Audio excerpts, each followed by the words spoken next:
The story begins with a tense confrontation within the Ranbil's household, where the weight of a national crisis falls unjustly upon the shoulders of the eldest daughter. A furious nobleman berates Dorothea, his voice dripping with frustration as he paces the room, demanding she take responsibility for a catastrophe she did not cause. The incident in question involves an allied nation and a grave insult. Sherry, the family's golden child, had the audacity to tell the princess of the Beastman kingdom that she smelled like a beast during a birthday celebration. Despite the severity of the diplomatic blunder, the father refuses to send the culprit herself, arguing that he cannot smooth over such an offense easily, yet he paradoxically demands Dorothea apologize in her sister's stead. His reasoning is callous and pragmatic. He views Sherry, who holds the esteemed title of Saintess, as too valuable to demean, whereas Dorothea is dismissed as an unmarried sister whose only utility lies in her ability to work and serve the family. The disdain for Dorothea is not a new development but a scar etched into her history, as memories resurface of her childhood spent in the shadow of her younger sister. Even as a clever child holding a book to her chest, Dorothea understood the grim reality of her father's words when he predicted her future as a spinster. In the kingdom of Saphir, her appearance, wavy gray hair resembling an old woman's, thin lips and sharp cobalt blue eyes, was considered completely undesirable. Her parents blatantly favored Sherry, whose jade green eyes and silky platinum blonde hair fit the kingdom's standard of beauty perfectly, often buying the younger girl whatever she desired while ignoring the elder. The only attention Dorothea received was in the form of orders to clean up after Sherry, a dynamic that solidified Sherry's reliance on her useful older sister to handle all difficulties while she basked in the adoration of a saintess. In the present, Dorothea maintains a composed exterior while serving tea to her employer, Lady Lorraine, the widow of the Duke of Lilac. Despite Dorothea's attempt to hide her distress, Lorraine's sharp eyes catch the subtle signs of her maid's internal turmoil, noting that Dorothea's stomach pains are a telltale sign of holding back unspoken burdens. Dorothea attempts to deflect the concern by shifting the conversation to professional matters, efficiently reciting a detailed report she memorized regarding trade imports and the impact of weather on the fishing industry. She suggests a strategic pivot to crops for the lilac territory, proving her intellect and value far exceed that of a mere servant. Lorraine listens with admiration, amazed by Dorothea's capability, a sharp contrast to the way Dorothea's own family undervalues her. The narrative reflects on the societal path of noble girls in Saphir, who typically debut at 15 and marry shortly thereafter, or work as etiquette apprentices if they lack prospects. Dorothea, however, began working at 12 to secure a future, fully aware that her awful face caused others to flinch, leaving her isolated without a single marriage proposal. It was Lady Lorraine who extended a hand to the isolated girl, offering her employment and a place of belonging, which Dorothea has faithfully maintained into her 20s. Back in the drawing room, the conversation inevitably circles back to the source of Dorothea's stress, her sister, Sherry. Lorraine sighs, acknowledging the rumors of a potential broken alliance or even war stemming from the insult at the Saintess's festival. The Beast King, Vince Rezanard, has officially demanded an apology, and his reputation as a cruel and ruthless ruler, sometimes likened to a wolf, casts a dark shadow over the mission. Lorraine offers her support, agreeing that sending Sherry would likely exacerbate the situation due to her inability to offer a proper apology. Dorothea accepts the daunting task of begging for forgiveness in a foreign land, resolving to prepare thoroughly before her departure. Days later, Dorothea arrives in the kingdom of Rezanard, a rich and temperate land bustling with diverse beastmen. As she walks through the capital city of Asman, she reflects on the geopolitical reality. The peace of the small Saphir kingdom relies entirely on the protection of these strong beastmen. She feels the weight of her duty to offer a sincere apology to such an important ally. However, beneath her stoic expression, Dorothea battles a secret and overwhelming internal conflict. She is a massive admirer of beastmen traits. Her gaze darts around the lively streets, bombarded by the sight of twitching ears and swaying tails, causing her to internally scream with delight while maintaining a facade of noble dignity. She fights the urge to touch the fluffy appendages surrounding her, her mind flooded with thoughts of cute and fluff as she navigates the market. The city defies her expectations. Instead of a terrifying realm ruled by a tyrant, she finds a vibrant, welcoming populace. Shopkeepers offer warm greetings and samples, leading Dorothea to question the rumors of the king's cruelty. She rationalizes that his ruthless reputation might be a shield to protect these kind people and his family, realizing that the insult to his sister would naturally provoke a severe response. Upon reaching the castle, Dorothea is greeted by a tall, dark-haired man who introduces himself as Lester, a dog-type beastman and her escort. As they walk through the grand corridors, which are twice the size of the Saphir Castle, Dorothea endures the piercing stares of the castle staff. Distracted by her surroundings and her escort, she accidentally stares at Lester, noting his striking beauty and mesmerizing eyes, forcing herself to snap out of her daze to avoid appearing shallow. Lester pauses to address the large trunk she is carrying, identifying it as the gift of apology for the king and princess. When he asks to inspect it, Dorothea readily agrees, displaying a complete lack of defensiveness that catches him off guard. She asserts that someone traveling solely to apologize has nothing to hide, even offering to let him discard the contents if he harbors any mistrust.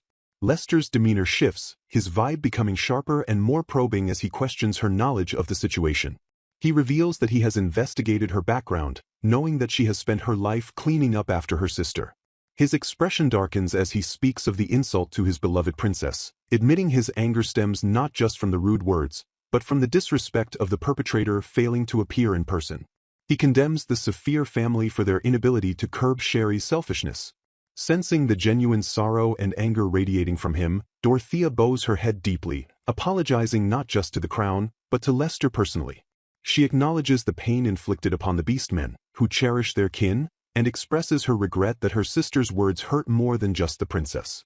Lester, intrigued by her sincerity, questions the nature of her apology gift, a proposal to offer her knowledge to benefit the Beastman nation economically. Dorothea admits the idea is entirely her own and lacks official authority, born from her personal studies and a desperate desire to negotiate forgiveness. She confesses that while she knows a proxy apology is insufficient, she hopes to ease even a fraction of the anger that eats away at the heart. Lester listens intently, then commands her to raise her head. Dorothea, still unaware of his true identity, defends the king against the rumors of his cruelty. She argues that a truly cruel man would have chosen war, but instead, the king showed kindness by arranging this opportunity for an apology, proving he considers his sister's feelings and wishes to avoid conflict. The tension breaks abruptly as Lester bursts into laughter, his amusement echoing through the hall. He admits that he had sensed something different about her but is now fully convinced she is more than she appears. He remarks that he initially dismissed her as a weirdo sent to clean up a mess, but her dignity and insight have proven him wrong. Without warning, he scoops Dorothea up into a princess carry, ignoring her shocked protest, and dashes forward with supernatural speed that far exceeds human limits. Dorothea clings to him, terrified and embarrassed, as the world blurs around them until they arrive instantaneously at the throne room doors. As the heavy doors swing open with a mere glance from him, the guards stationed inside snap to attention, their piercing stares focused on the pair. He strides into the room, finally dropping the charade to introduce himself properly. He is not Lester the guard, but King Vince Rezanard. Dorothea, regaining her composure, reveals that she had already deduced his identity, despite never seeing his face before. She explains that her suspicion arose from his physical traits, specifically his tail, which was perfectly straight unlike a dog's, and his golden eyes and sharp teeth. Vince smiles, impressed by her sharp observational skills, noting that she completely fooled him despite her knowledge. He praises her excellent nature, a compliment Dorothea humbly tries to deflect as unsuited for a mere lady's maid. The king then turns his attention to the throne where a young beast girl sits, steering the conversation to the main purpose of Dorothea's visit, apologizing to his sister, Princess Diana. Dorothea stands before the throne of the Beast Kingdom, her eyes fixed upon the young Princess Diana. The realization strikes her with the force of a physical blow. The princess is undeniably, breathtakingly beautiful. This visual confirmation clarifies the dark motivations of her own sister, Sherry. It becomes painfully obvious that Sherry's insults were born not of mere rudeness, but of a corrosive jealousy toward someone whose beauty eclipsed her own.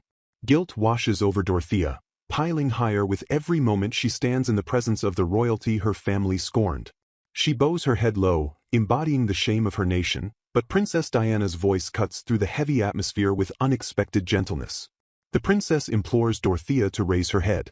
Diana declares that she holds no ill will regarding the incident, stating plainly that there is no need for Dorothea to apologize at all. Confusion ripples through Dorothea as she processes this forgiveness. She questions the princess's assertion, wondering if Diana truly feels nothing or if she is simply suppressing her emotions for the sake of politics. It is then that King Vince Rezanard steps into the conversation, his imposing figure dominating the space. He explains the machinations behind the scenes. The demand for an apology was his own suggestion, crafted not because Diana was wounded, but to quell the rising anger of their subjects. The theater of this diplomatic meeting was orchestrated to honor the feelings of the beastmen who were furious on their princess's behalf. Vince shifts his focus to Dorothea, his golden eyes narrowing with keen interest. He commends her intellect, noting that she has seen through the layers of courtly pretense. He points out that her hearing is exceptional, several times better than a human's, and deduces that she utilized this ability to gather information during her journey. Dorothea attempts to deflect the praise, attributing her insight to knowledge gleaned from books, but Vince is not easily dissuaded. He remarks that his laughter had drawn people in from afar, a subtle test of her perception which she passed. He confesses that he had been prepared to lodge another formal protest against the kingdom of Saphir if her apology had lacked sincerity. While Diana remained unbothered, Vince admits he harbored irritation toward Sherry. However, Dorothea's conduct has disarmed him. He appreciates that she prioritized a sincere apology over merely offering a gift to make the problem vanish. The tension in the room dissipates, replaced by a sense of resolution. Vince confirms that Dorothea's feelings have reached everyone in the hall properly. Yet, as the political weight lifts, Dorothea's internal discipline begins to fracture. Her gaze drifts to the princess's twitching ears, and her inner monologue screams with an overwhelming desire to touch them. The fluff, obsession that she keeps hidden behind her stoic expression threatens to break her composure. Vince, ever perceptive, catches her intense staring and asks what is bothering her. Dorothea, flushed and panicked, stammers that she was merely curious, desperate to hide the fact that she finds the royalty too cute. Seizing the opportunity to divert attention from her fetishistic gaze, Dorothea produces the apology gift she prepared. She apologizes for the interruption and presents a large sack. As Diana inspects the item, Dorothea explains that time constraints limited her to preparing only one thing, but she researched the princess's interests beforehand. The gift is revealed to be a hat, specifically designed with the anatomy of beastkin in mind. Unlike the standard hats of the Beast Kingdom, which are small to avoid the ears, this design accommodates them comfortably without squashing them. Diana places the hat on her head, her face lighting up with pure joy. She turns to her brother, exclaiming that she has always wanted to wear a hat of this style. Vince agrees that it suits her perfectly. Dorothea, observing the success of her gift, shifts into a pragmatic mode.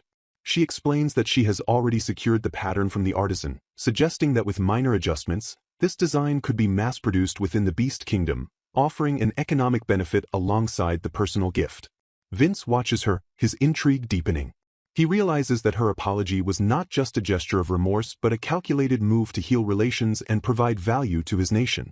The court erupts in admiration for the princess, their anger soothed by her happiness. Dorothea breathes a sigh of relief, glad that her investigation into the attendees of Sherry's party paid off. However, Vince is not finished with her. He leans in close, invading her personal space, and calls her a mysterious woman. He pivots the conversation to a more personal territory, questioning why a woman of her caliber is unmarried. He bluntly asks if there were no decent men in the kingdom of Saphir. Dorothea, flustered by his proximity and the directness of the question, feels her heart rate spike. Vince continues his interrogation, his voice dropping to a low, serious tone. He questions why she feels the need to hide her capabilities. Dorothea, self-deprecating, insists she is the complete opposite of her sister and the princess, believing that men prefer their type of beauty over her own. She recites the painful truths she has internalized. Her appearance is not accepted in her country. Vince rejects this premise entirely. He insults the men of Saphir, claiming they have no eye for true beauty. He leans closer, whispering that her slender figure is alluring and her sharp, cool eyes are beautiful. Dorothea's mind begins to shut down under the assault of his compliments. She begs him not to tease her, unable to process that a king would speak to her this way. Vince counters that he is the type who cherishes cute things, and her innocent reactions are irresistible to him. He analyzes her character aloud. She reacts with adorable innocence one moment, then casually drops information that could shake a nation the next. He surmises that in Saphir, women are likely taught to suppress their competence to avoid outshining men. Dorothea denies this, clinging to her belief that her face is the problem, but Vince waves this away. He asserts that her family is simply too foolish to recognize her genius. Vince then reveals the depth of his investigation into her. He knows not only about her skills in information gathering and perception but also her private, desperate desire to get married. Dorothea is mortified, wondering how he could possibly know such a personal secret. Vince points out that her fear of being left on the shelf, forever alone, is written all over her. He steps in for the final strike, stating that her unconscious brilliance permeates everything she does, and because of that, she will never find a match in Saphir. He offers a solution that shatters Dorothea's world. Just become my wife. Dorothea freezes, her mind reeling. She stares at him, convinced this must be a cruel joke. Vince's expression remains deadly serious. He lists the qualities he admires in her: her talent, her courage, her kind heart. He declares plainly, "I like you, Dorothea," and asks her to be his wife so he can treasure her. Dorothea attempts to rationalize the situation, telling herself that a viscount's daughter from a foreign land cannot possibly match with the king of the beastmen. Vince acknowledges her disbelief as a natural reaction, noting she isn't the type to blindly accept a proposal from a stranger.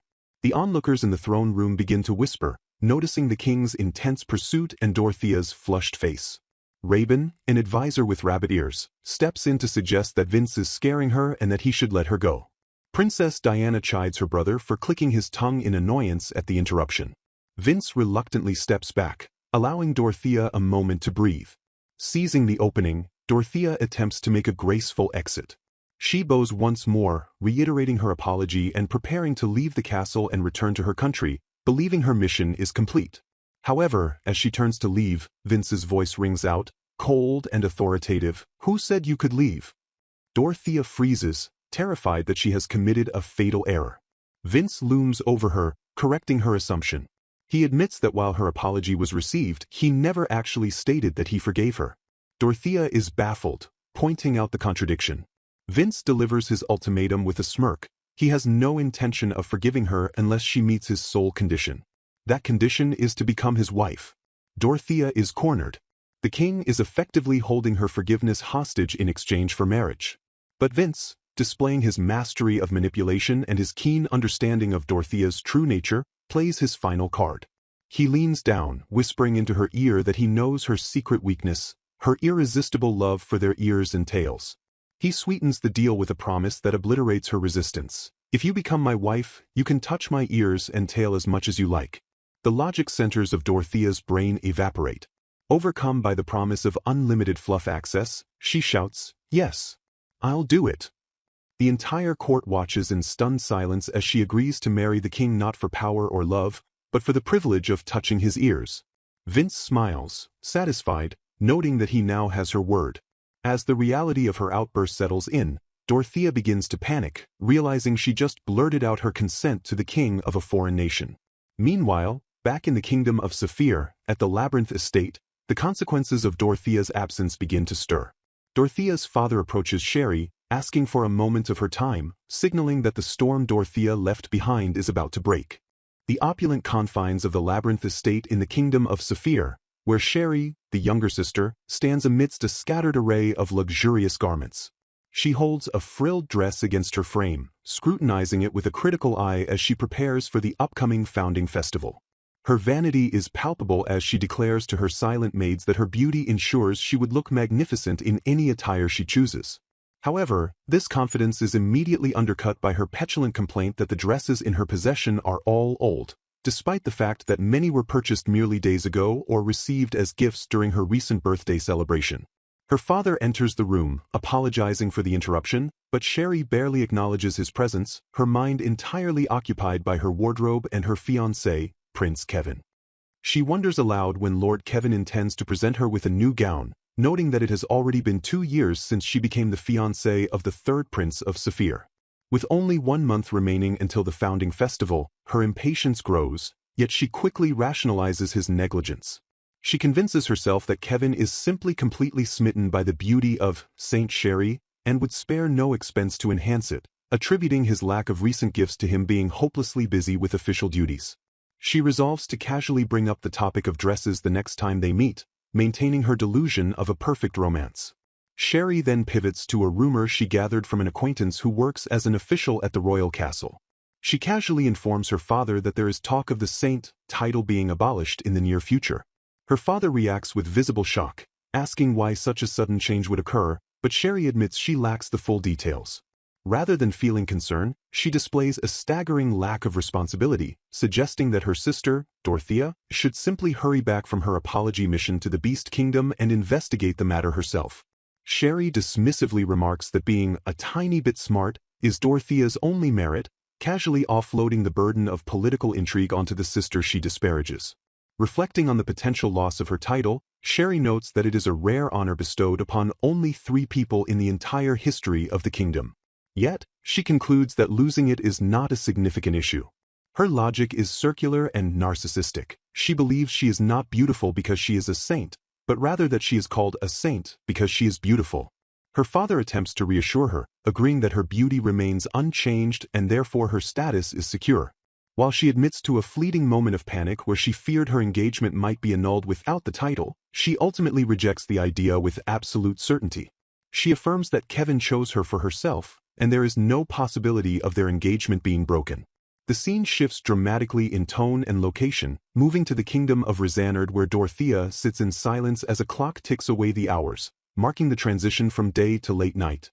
Dorothea is reeling from the sudden and drastic alteration of her life's trajectory. The woman who was labeled a leftover in her home country is now engaged to King Vince Rezanard. She reflects on the surreal nature of the situation, noting that her past self from merely yesterday would never believe that she signed an engagement contract so quickly. She realizes there is no escaping this new reality. Despite her resignation, Dorothea attempts to negotiate a small concession. She asks Vince if she might return to her country just once to properly greet her family and express gratitude to those who looked after her. Vince's refusal is immediate and absolute. He tells her to bear with the situation, stating firmly that he will not allow her to return until her parents have signed the engagement agreement and it has been safely returned to him. He admits that until the engagement is officially sealed, he still harbors doubts about the security of their union. Dorothea questions if his trust in her is truly that low, but she pragmatically decides to finish what she must do within the confines of the castle. She sits at a desk to write letters, specifically mentioning one to Lord Lawrence and others she worked with, determined not to quit her job as a maid dishonorably by simply vanishing. She intends to include these letters with the engagement agreement that His Majesty promised to send to her family. As she writes, she gazes out at the moon, finding solace in its beauty. She touches her own face, recalling Vince's earlier words about her beauty and his promise to cherish her. For a woman who had never heard such affirmations before, the memory brings a genuine, quiet happiness, regardless of what the king's true hidden motives might be. In the king's office, the atmosphere is heavy with exhaustion as Vince's childhood friend and aide, Rabin, collapses onto a desk piled high with documents. Rabin questions how Vince manages to work so late every single day, marveling at his limitless stamina. He points out that Vince seemingly sent every other civil official home on time, leaving only Rabin to suffer through the workload. Rabin accuses Vince of punishing him for interrupting the earlier intimate moment between the king and Dorothea. Vince denies the accusation of anger, coolly stating that he merely felt like making Rabin help him, justifying it by claiming his frail childhood friend needs the exercise. Rabin presses further, asking if Vince has truly fallen for Dorothea, noting that he has never seen the king so fixated on anyone before. Vince pauses to reflect, admitting that he first learned about Dorothea while investigating her sister, Sherry. He discovered her history of cleaning up her younger sister's messes and her inability to marry, which led to her working as a maid. He admits that before he even met her, he had taken an interest in her, intrigued by the woman who called him kind rather than cold. However, upon meeting her in person, Vince reveals that any shallow interest evaporated, replaced by something far more profound. He recalls how she bowed her head to him when she thought he was a mere knight and expressed a sincere desire to ease the pain in his heart. He describes her as a strange woman, but confesses that he had already fallen for everything about her by the time he realized it. He declares that Dorothea will probably be his first and last woman, acknowledging that this is the first time in his life he has ever experienced such feelings. Vince expresses a fierce possessiveness, stating he is glad that the men of the Saphir Kingdom failed to see her worth. He asserts that if Dorothea were already someone's wife, even he would have been unable to pursue her, implying he respects the sanctity of marriage but is thankful it does not apply here. He vows absolutely to make her his wife. Rabin advises him to hurry up and tell her, teasingly warning Vince not to fall too hard, though he notes it is obvious Dorothea is interested in Vince. Raven deflects the teasing back onto himself, revealing that he has liked someone else, a childhood friend he refers to as an angel, for a long time, but she only sees him as a friend. Raven dismisses his own situation, claiming she doesn't carry the messy emotions that he does. Vince returns to the problem at hand: how to win Dorothea over after practically forcing her to sign the marriage agreement. He sighs, recalling her reaction to his ears and tail, and decides that allowing her to touch them might be his best strategy, as she looked pretty adorable during the interaction. He then elaborates on why he refused her request to return home. He admits he regrets not letting her go temporarily, but he is terrified that some random man might take her away if she is not officially his fiancée. He explains that once she is officially betrothed, he can protect her from anything, specifically citing his inability to stand the thought of her being mistreated by her family again. As the conversation winds down, Vince stares out the window, seemingly talking to himself. He recites a fact about his species: wolves choose only one mate in their lifetime and love them for life. He notes their purity and devotion, stating that even if they lose their mate, they never take another. With a heavy heart, he apologizes silently to Dorothea, acknowledging that no matter what happens, he can never let her go. His internal monologue reveals a desperate urgency. He begs her to fall in love with him, wishing for it to happen as soon as possible, even a second sooner. Water splashes violently across Dorothea's face, dripping from her chin and soaking the front of her dress as the maid, Nuts, recoils in absolute horror. The young beastkin servant trembles, apologizing profusely for the clumsy accident, but Dorothea merely wipes the water away, assuring the terrified girl that mistakes happen and urging her not to worry. Nuts is struck by this unexpected kindness, her eyes wide with admiration, noting that the water will dry in no time. However, chaos ensues moments later when Nuts, rushing to retrieve a towel, clumsily knocks over a vase, sending it crashing to the floor. Dorothea watches the flustered maid clutching a towel, finding the girl's desperate effort to serve her endearing rather than frustrating, noting how Nuts puts her all into everything despite her clumsiness. The other maids rally around Dorothea, introducing Nuts as a new hire, and express their collective desire to make the king's fiancée feel as comfortable as possible, fueled by the pleasant scent of incense Nuts had prepared earlier.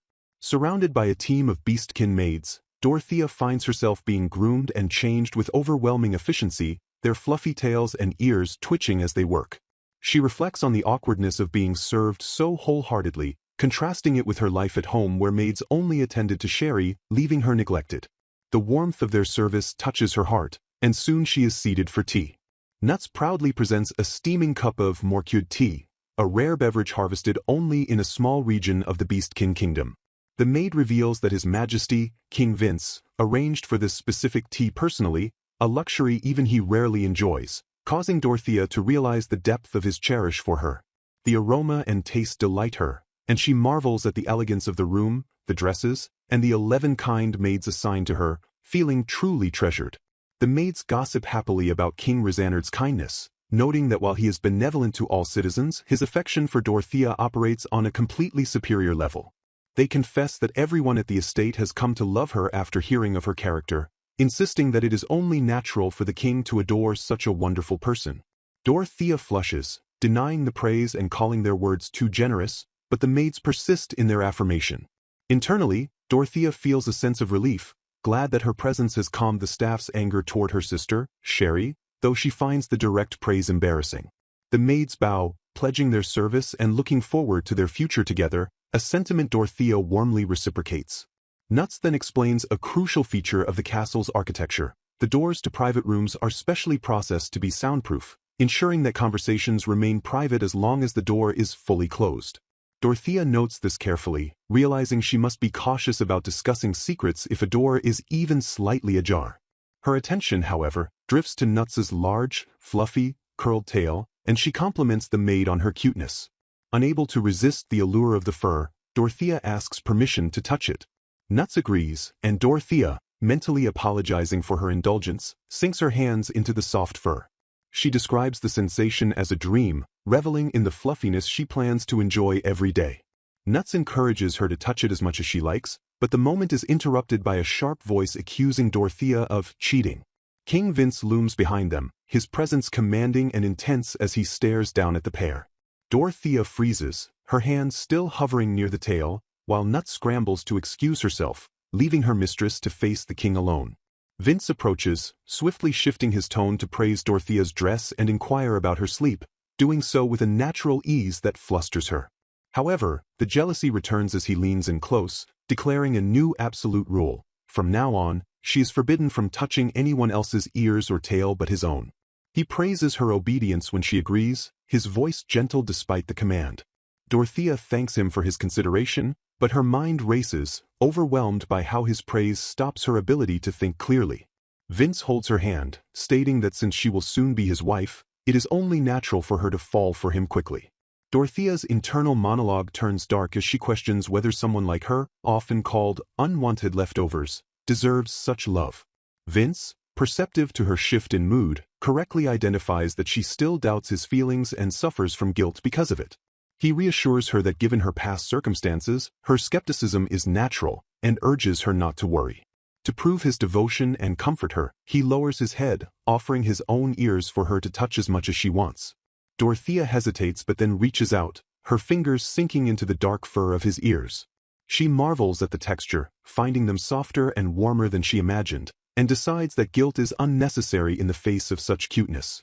Vince closes his eyes, admitting he is in bliss and wishes the moment could last forever, but he suddenly catches her hand. He demands an exchange for the privilege she just enjoyed. She must call him by his name, Vince, rather than Lord Vince. Dorothea stammers, overwhelmed by the intimacy of the request and his pleading expression. Flushing deeply, Dorothea gathers her courage and whispers his name. Vince responds with a satisfied smile, and Dorothea notices his tail wagging furiously behind him, betraying his immense happiness.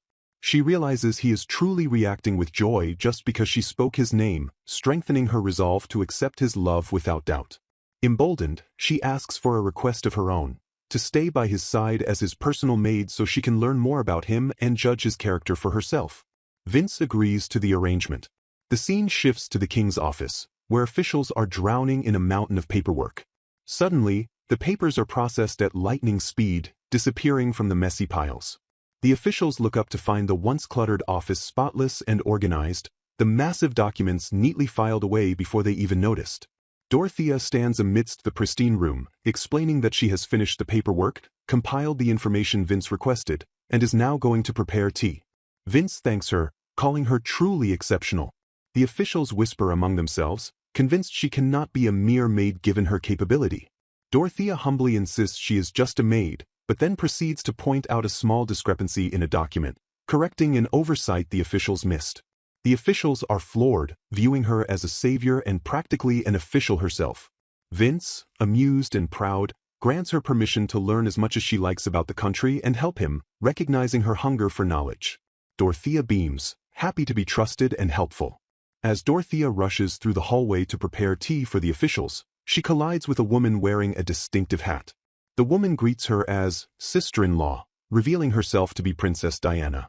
Dorothea tries to correct her, stating she isn't officially engaged yet, but Diana insists on the title. Diana explains that her brother has rejected dozens of marriage proposals instantly, so his choice of Dorothea makes the marriage a certainty in her eyes. Dorothea notices Diana is wearing the hat she gave her, even inside the castle. Diana cheerfully admits she liked it so much she couldn't take it off, and compliments Dorothea's cuteness, causing Dorothea to blush at the overwhelming power of the siblings. Diana asks if Dorothea has someone she likes who she wants to call her cute, and Dorothea's mind instantly drifts to Vince. Diana then reveals she came to help because she knew Dorothea would be preparing tea for everyone, displaying a keen intuition that surprises Dorothea. Diana states that a maid who lets her master worry is half-baked, and Dorothea wonders how the princess always knows what she is thinking. Suddenly, Vince appears, declaring that reading Dorothea's thoughts is easy because of love. He admits he was watching over her as well. Diana teases the couple, telling them to take their time together, and excuses herself, leaving Dorothea flustered by the revelation that Vince has been watching her so closely. Left alone, Vince thanks Dorothea again, noting that everyone is happy to finish work early thanks to her efficiency. He expresses his personal gratitude for her help. Dorothea humbly deflects the praise, feeling unworthy, but admits she feels incredibly happy to be useful.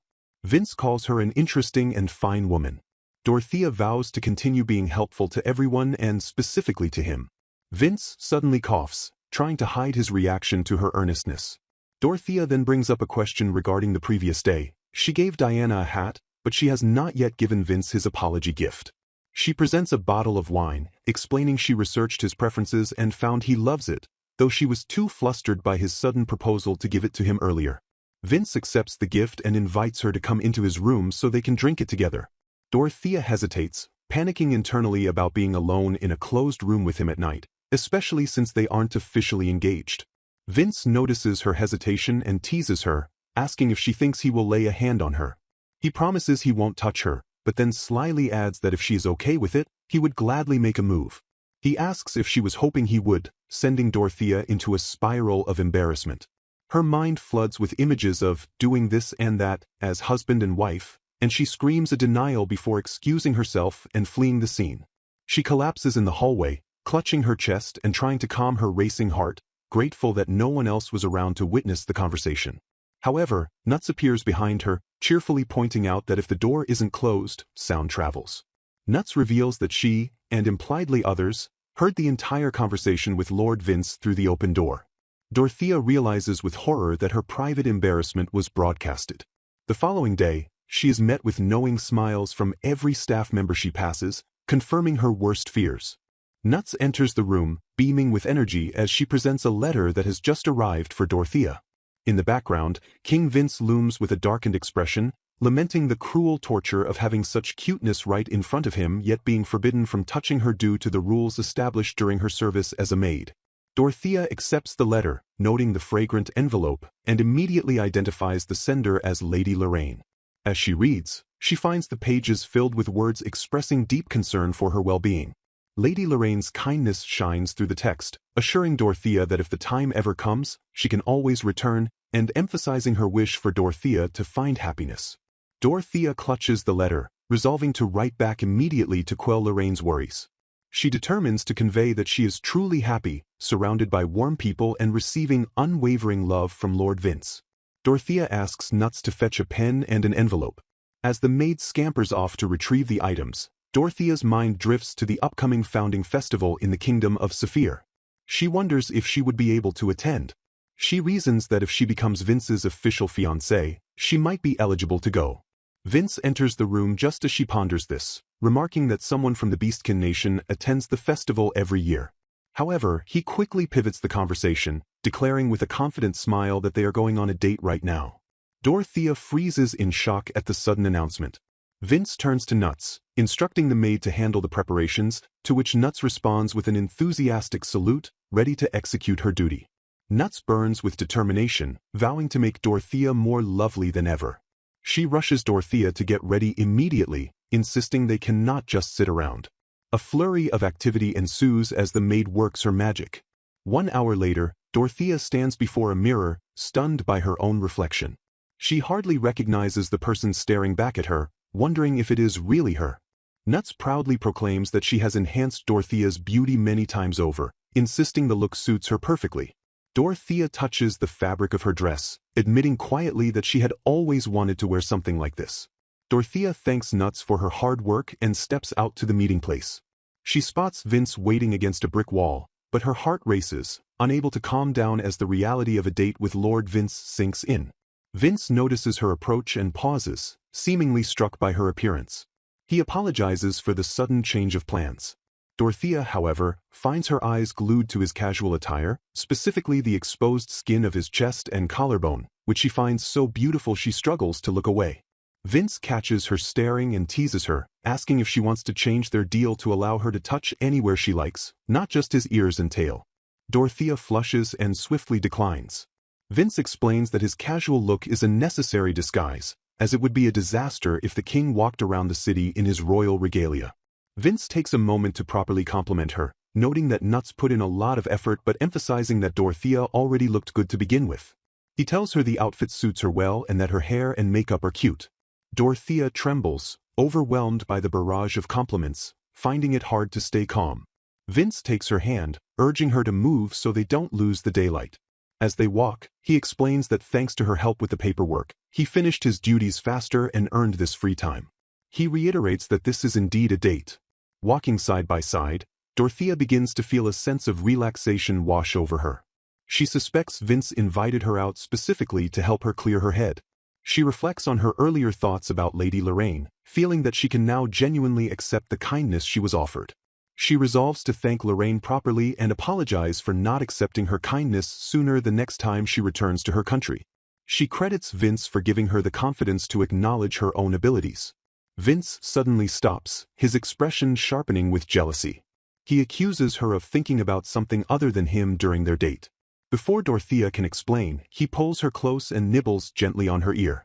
He whispers that for wolves, nose touching and gentle nibbles are mating gestures. Dorothea blushes furiously, her mind reeling. Vince declares his intention plainly. This date is to make her fall for him. He commands her to keep her thoughts on him and only him. Dorothea admits internally that her head is already filled with nothing but thoughts of him. They arrive at a bustling market square. The noise and vibrancy of the town catch Dorothea's attention immediately. She points excitedly at something unusual, her curiosity momentarily overpowering her embarrassment about holding hands with the king. She drags him toward a stall. Vince watches her, noting that the town he knows so well looks brighter simply because she is by his side. He finds her excitement adorable. The crowd around them whispers, noticing the lovey-dovey couple. Vince, unfazed, loudly remarks that his future wife is too cute, causing Dorothea to panic and try to hush him. They stop at a food stall, where Dorothea savors the spices that whet her appetite. Vince encourages her not to hold back and to order whatever else she likes. Dorothea enjoys a light and refreshing fruit, soaking in the atmosphere. She observes the ordinary, everyday scenes around her and realizes that just watching them makes her feel incredibly happy. As they continue their stroll, a young beastkin man approaches Dorothea, holding a large, beautiful flower. He bashfully asks her to accept it. Dorothea, assuming it is a gesture of hospitality or a sale, politely thanks him and accepts it. Suddenly, the man looks past her, turns pale, and screams an apology before sprinting away in terror. Dorothea stands confused, holding the flower, wondering why he ran off. Vince stands behind her, his presence clearly the cause of the man's flight, though he feigns innocence and asks if she is tired. They sit on a bench under a large tree. Dorothea remarks on how peaceful and wonderful the country is. She expresses a desire to protect this happiness and help make the country more prosperous. She wonders aloud if she can become a worthy queen. Vince reassures her immediately, stating that if it is her, there is no problem. He asks her to focus on accepting his love first before worrying about the weight of the crown. Dorothea realizes she never gave a clear answer to his proposal. She reflects on the past week they spent together and how his kindness protected her. She turns to him and thanks him sincerely for proposing to her. She admits the date was fun and she learned a lot, but emphasizes that simply holding his hand made her happy. She resolves to stop relying on him forever and properly express her feelings. She tells him that his love reaches her clearly.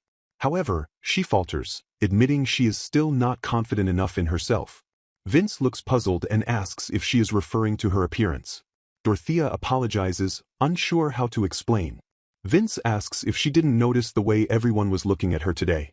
Dorothea attributes her lack of confidence to how she was treated in the kingdom of Saphir. Vince brings up the man from earlier who gave her the flower. He reveals the true meaning behind the gesture. The flower signifies a request to talk to someone as cute as you. Dorothea is stunned, having assumed it was just a friendly gift. A flashback strikes Dorothea, her sister Sherry mocking her, laughing that cute clothes don't suit her and calling her ridiculous for trying. Sherry's voice echoes in her memory, claiming Dorothea is just chasing what she doesn't have. Vince cuts through the painful memory, stating firmly that Dorothea is smart and adorable. He admits it annoys him that other guys think so too.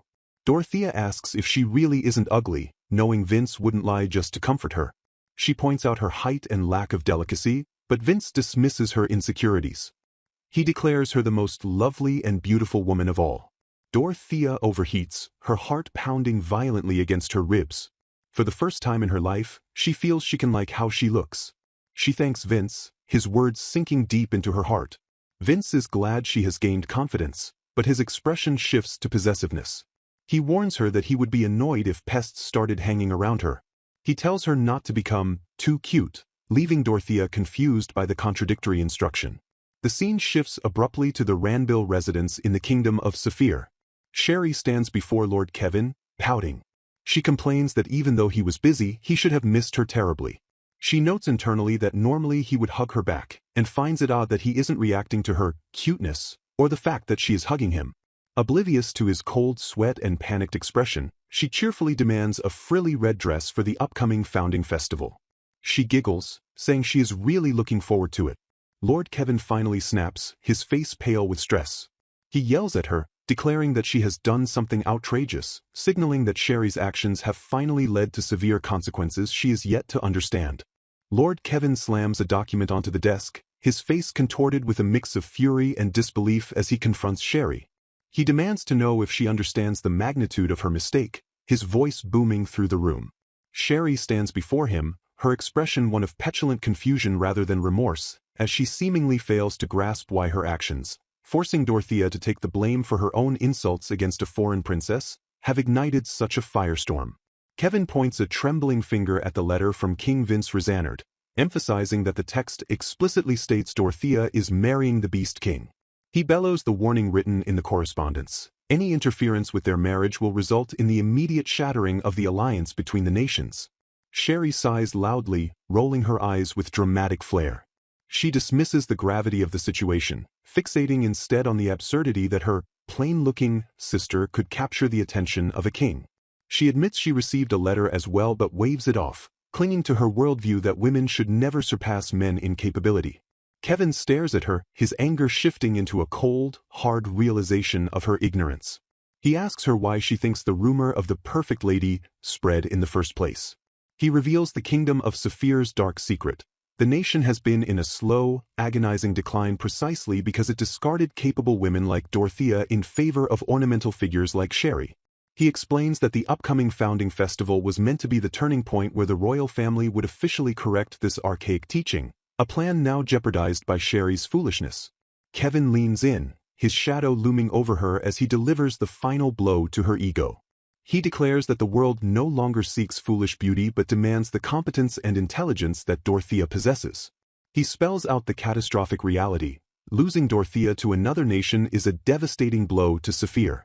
Sherry stands frozen, her mouth agape in a poken expression of blank shock. She struggles to process the information, unable to comprehend a reality where her beauty is secondary to her sister's utility. She whispers a denial, her mind rejecting the truth that she is the one who is truly lacking. The scene shifts to a serene garden where Dorothea sits across from Princess Diana, a tiered stand of pastries and tea between them. Diana leans forward aggressively, her eyes sparkling with intense curiosity as she demands a detailed report on Dorothea's date with her brother. She coughs violently, choking on her tea in her excitement, but recovers instantly to press for the juicy details. She asks specifically if they kissed or hugged, her hands gesturing wildly. Dorothea sips her tea with practiced elegance, though a bead of sweat rolls down her temple. She attempts to deflect, describing the wholesome activities of the date, the picture story shows, the street performers, and the traditional tea sets they admired. Diana slumps, clearly disappointed by the lack of scandalous romance, but Dorothea hastily assures her that nothing illicit occurred. Diana stares at her with piercing intent, her directness catching Dorothea off guard. Dorothea averts her gaze, her cheeks flushing a deep crimson as she decides to offer a crumb of satisfaction. She confesses quietly that there was a light nibble, causing Diana to gasp in delight. Dorothea notes internally that Diana is at the age where romance stories hold a powerful allure, while she herself struggles to maintain composure just recalling the intimacy. Seizing the momentum, Dorothea decides to turn the tables. She leans in, asking Diana if the person she holds dear is Lord Raben. Diana freezes, her hat tilting as she recoils in surprise. Dorothea lists the evidence with detective-like precision. Diana always shows her new hats to Raben first, she stands inextricably close to him, and she gazes at him with undeniable affection. Diana stammers, her face matching the red of the strawberries on the table, before admitting defeat. She confesses that she has loved Raben since childhood but laments that he only sees her as a little sister, stalling any romantic progress. She reveals the existence of a Team Princess Love supporters group in the castle, a detail that surprises Dorothea. Dorothea smiles warmly, thanking Diana for sharing her secret. Diana, emboldened by the camaraderie, suggests that perhaps a double date or a similar outing could help bridge the gap between her and Raben. She asks Dorothea for help, and Dorothea agrees without hesitation. Diana squeals, throwing her hands up in joy, and declares her love for her sister-in-law. She then resolves to take the plunge and invite Raven to the upcoming Star Moon Festival. She mentions a legend associated with the festival, her eyes shining with the hope that the lore might aid her romantic conquest. The narrative jumps to the dead of night inside the castle office. The room is dimly lit, shadows clinging to the bookshelves lining the walls. Dorothea sits at a desk, a mountain of paperwork before her, her quill scratching tirelessly against the parchment. Suddenly, the door creaks open, and King Vince enters, his brow furrowed in confusion. He asks why she is working on her day off. Dorothea jumps, caught in the act, and stammers a greeting. Vince approaches, his keen eyes scanning the documents and quickly deducing the truth. She is doing this for Diana. Dorothea hangs her head, admitting that she wanted to finish the work so Raven could have the day off to accompany Diana to the festival. She shivers slightly, the night air biting through her light dress. Vince sighs, a mix of exasperation and affection in his tone. He drapes his heavy coat over her shoulders, the fabric engulfing her small frame in warmth. He chastises her gently, warning that wandering alone at night is unsafe, even within the castle walls. Dorothea clutches the coat, thanking him, her heart warming at his concern. Vince declares the matter settled. He states he will make Raven complete the work himself tomorrow, asserting that if Raven catches even a hint that it is for Diana, he will likely finish it with superhuman speed. He beckons Dorothea to come closer. She obeys, stepping into his personal space. Vince looks down at her, the tension in the room shifting from professional to intimate. He notes it has been a while since they had a private moment. Dorothea finds her gaze drifting to his ears, the urge to touch the fluffy appendages overwhelming her. She admits her desire aloud, asking if she can touch them. Vince agrees, but raises a finger to pause her. He sets a strict condition. She must maintain eye contact with him while she touches them. Dorothea hesitates, her confidence wavering. She recalls his previous promise that she could touch him freely, but Vince stands firm, insisting that she cannot touch him unless she looks at him. Dorothea swallows hard, her heart pounding against her ribs. She realizes Vince has noticed her avoidance of his gaze since their date. Vince leans in, his voice dropping to a husky whisper as he accuses her of shyness stemming from the kiss on her cheek. He asks if she would have preferred a kiss on the lips, a tease that sends steam practically erupting from Dorothea's ears. She stammers that the cheek kiss was potent enough to destroy her composure. Vince warns her that if she looks away, he will kiss her again. Summoning every ounce of her courage, Dorothea lifts her head. She locks eyes with Vince, her golden irises meeting his intense gaze. She denies hating the kiss, her voice trembling but firm. Vince softens, telling her he knows everything when it comes to her. He praises her for finally looking at him. Dorothea reaches out, her hands trembling slightly as she buries her fingers into the soft fur of his ears. She admits to herself that her feelings are blooming, a small bud ready to flower. She tells him she just needs a little more time to put her feelings into words. Vince smiles, content to wait, as Dorothea loses herself in the fluffiness, a serene smile gracing her face. Nuts, the spirited cat-eared maid, bursts into the room with infectious energy, holding up a garment with an expression of pure triumph. She announces to Lady Dorothea that the long-awaited outfit for the Star and Moon Festival has finally arrived. Dorothea stands amidst the preparation, acknowledging the significance of the day. She reflects that the Star and Moon Festival is a singular, once-a-year occurrence within the Beastkin Kingdom, a night dedicated literally to gazing up at the celestial bodies in celebration.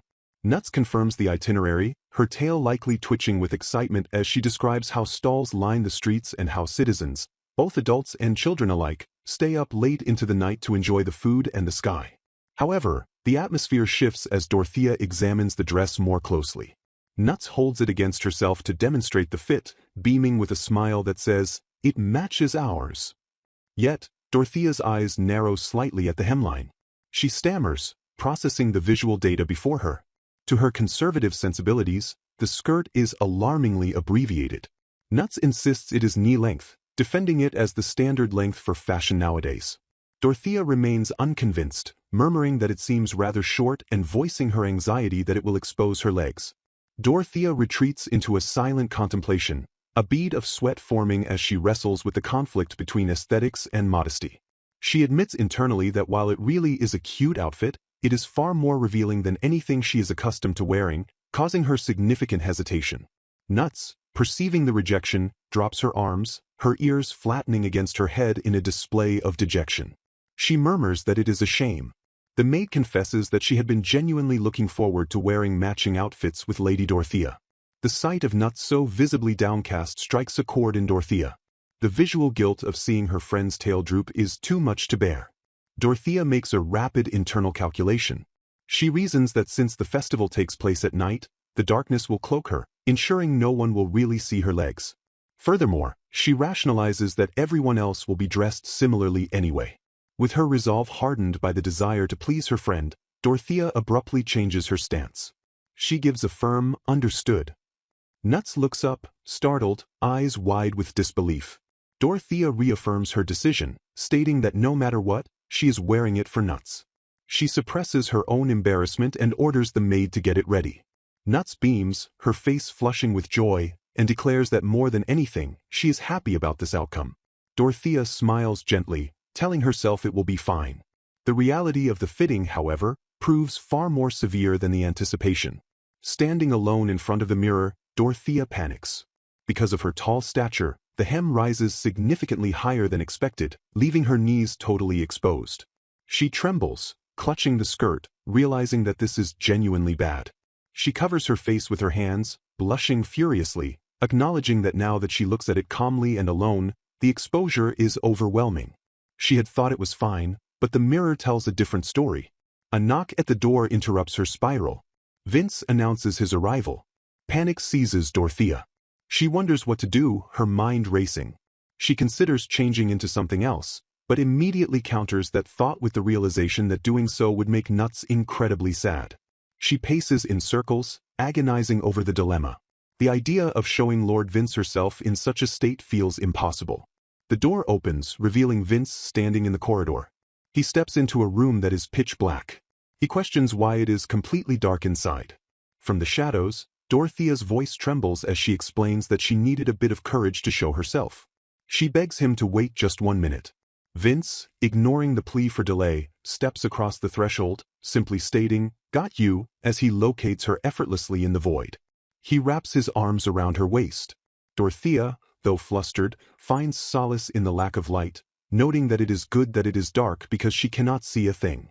Vince asks if he may talk to her while she musters that courage. Dorothea agrees, feeling that this arrangement is acceptable. She prefers talking in this position rather than having her bare legs seen.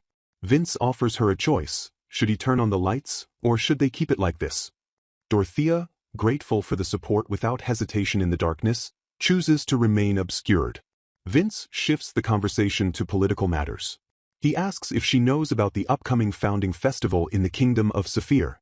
He explains that this is what he wanted to discuss and proceeds to invite her to accompany him there as his fiancée.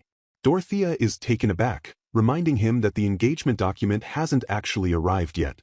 Vince remains undeterred, insisting that she allow him to take her, arguing that it is important to appear as his fiancée for the future as well. He then pivots to a sharper inquiry, asking if her parents can at least read. Dorothea admits that this is exactly what she wanted to ask as well. She apologizes for them, acknowledging that one could say they are bad at paperwork. Vince bluntly deduces that they are likely struggling with the paperwork because they are idiots and it is late. He praises Dorothea, noting that she has been making up not only for her sister but also for her parents' shortcomings. Dorothea humbly accepts the praise but remains focused on the task. Vince adds that she would likely want to meet and talk with the Duke and Duchess Lilac as well. Dorothea expresses her gratitude, thanking Lord Vince profusely. Vince reminds her that he will be greeting them too, noting that they were the ones who looked after her, so there is no need for her to apologize. He reaffirms his commitment, stating that even if they don't make it in time for the founding festival, he will bring her as his fiancée regardless. The heavy conversation concludes, and Dorothea's mind drifts back to her immediate physical problem. She thinks that even if they are engaged, she still cannot show him this outfit. Sensing her internal monologue, Vince suddenly begins to chuckle. Dorothea asks why he is laughing. Vince muses that perhaps because she was so flustered, it took her longer than usual to notice. Dorothea pauses, realization dawning on her. She asks if his nocturnal nature means he can see well at night. She connects the dots. That is how he knew exactly where she was earlier. Vince confirms her suspicion with a single word, correct. Dorothea is mortified, realizing that this means he has been seeing her in this outfit the entire time. Vince, with a predatory calmness, confirms that he has been seeing her beautiful legs the entire time. He then shifts to a tone of possessive exclusivity. He declares that he is the only one allowed to see her like this. He orders her to change into another outfit right away. He states flatly that he cannot let her go outside in that outfit. Dorothea apologizes mentally to Nuts, accepting the directive. Later, the couple walks through the vibrant streets of the festival. Dorothea is now dressed in a long, elegant gown that covers her completely. The crowd is dense, and the atmosphere is electric with celebration. Vince holds her hand, warning her that even if she trips, he will catch her. Dorothea points out the stalls exclusive to the Star Moon Festival and asks to take a look. Vince grants permission but playfully admonishes her not to go running and tripping. As they walk, Dorothea is overwhelmed by the sensory input of Vince's presence. She feels deep affection radiating from the hand holding hers and from his eyes. She finds herself distracted, thinking that his sex appeal is so potent that it completely overshadows the cuteness of his ears and tail. She gazes at him, thinking he looks incredibly attractive and perhaps too handsome today. They approach the girl. Dorothea asks if it would be all right to talk to her. Suddenly, a voice calls out, "Big sis? There you are." A younger, also crying sibling rushes forward. Another set of footsteps follows as the parents arrive, scolding the child for running off all of a sudden. The mother exclaims she looked everywhere. The reunion is emotional. The lost girl wipes her eyes and confesses the source of her distress. She sobs that she really isn't cute. She explains that another girl keeps calling her ugly and bullying her. The pain runs deeper. She cries that people always say her little sister is cute, but she is just plain. This confession hits Dorothea with the force of a physical blow. The parallel to her own life is undeniable. Vince steps in smoothly. He tells the girl she just needs to have confidence and that she is worrying too much. He advises her that she doesn't need to compare herself to anyone. The little sister then jumps in, hugging her older sibling tightly and screaming, "Big sis, you're cute. Super cute."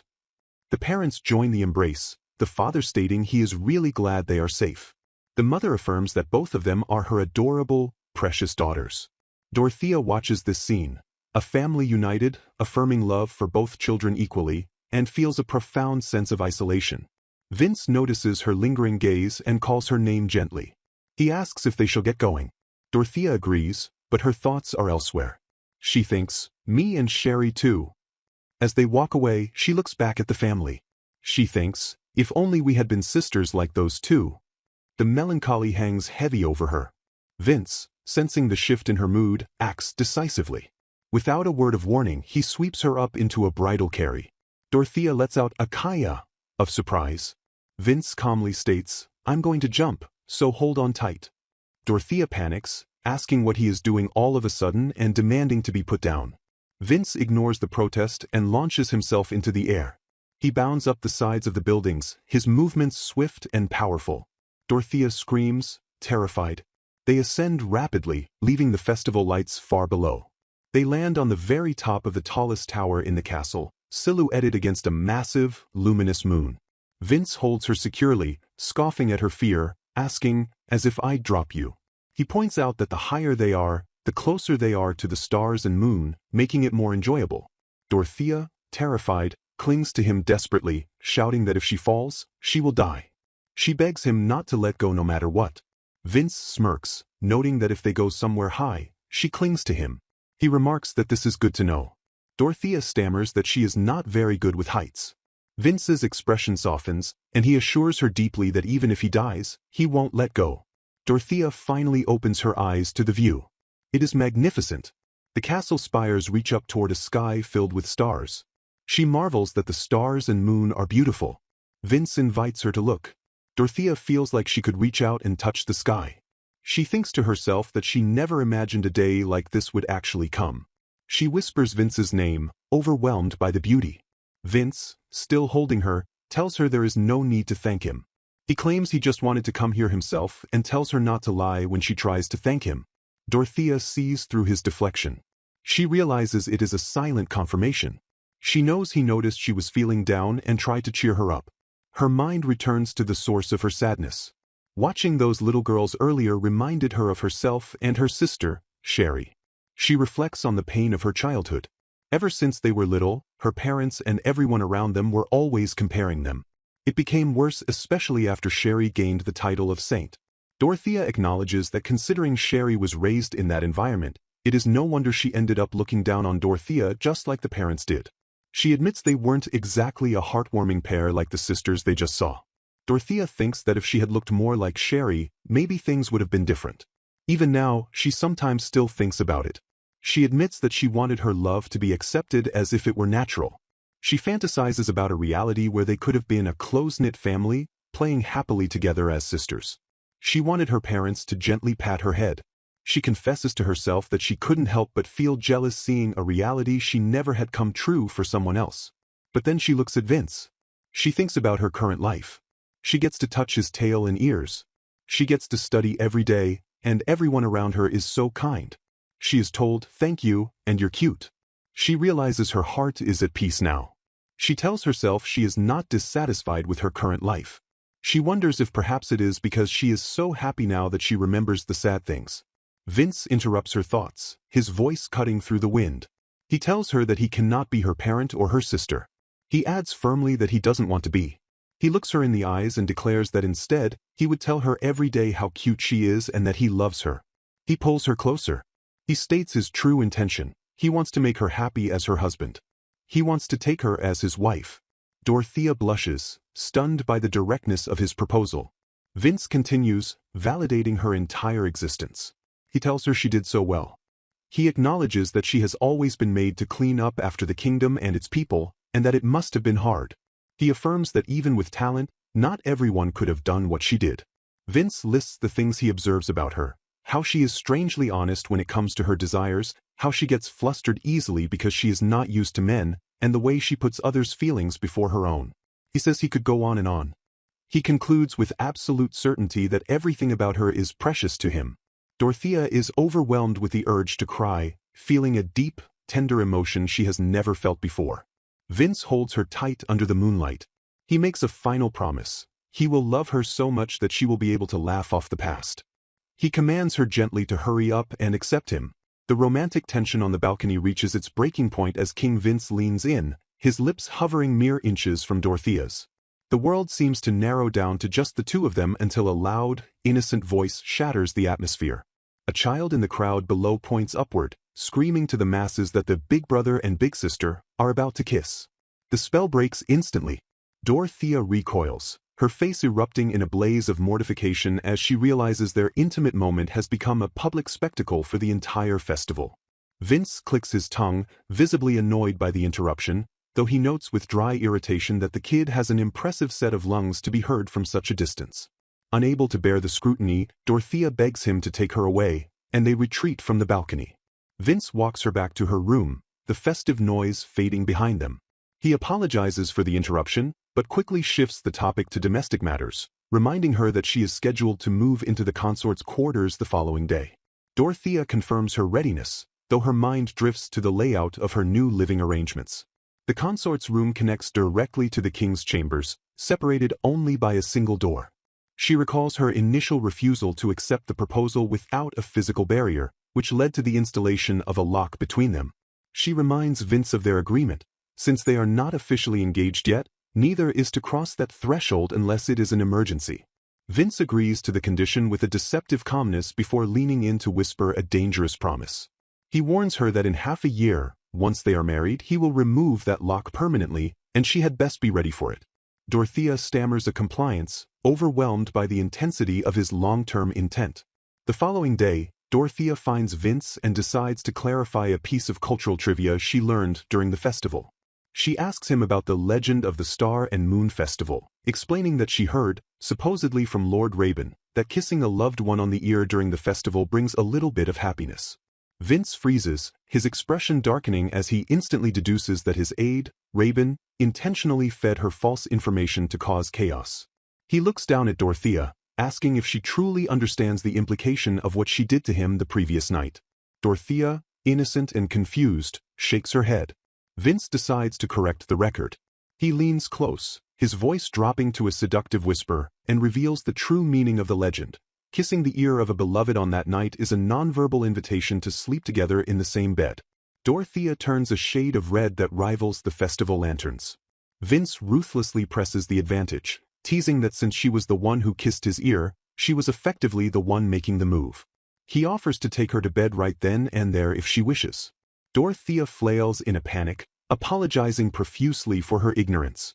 Vince eventually relents, stepping back but muttering that he will be touching her later to make up for it. As he leaves the room, he leans against the wall, clutching his face in a struggle for self-control, wondering if Dorothea is trying to destroy his sanity. He silently vows to work Raben to death the next time he sees him as punishment for this prank.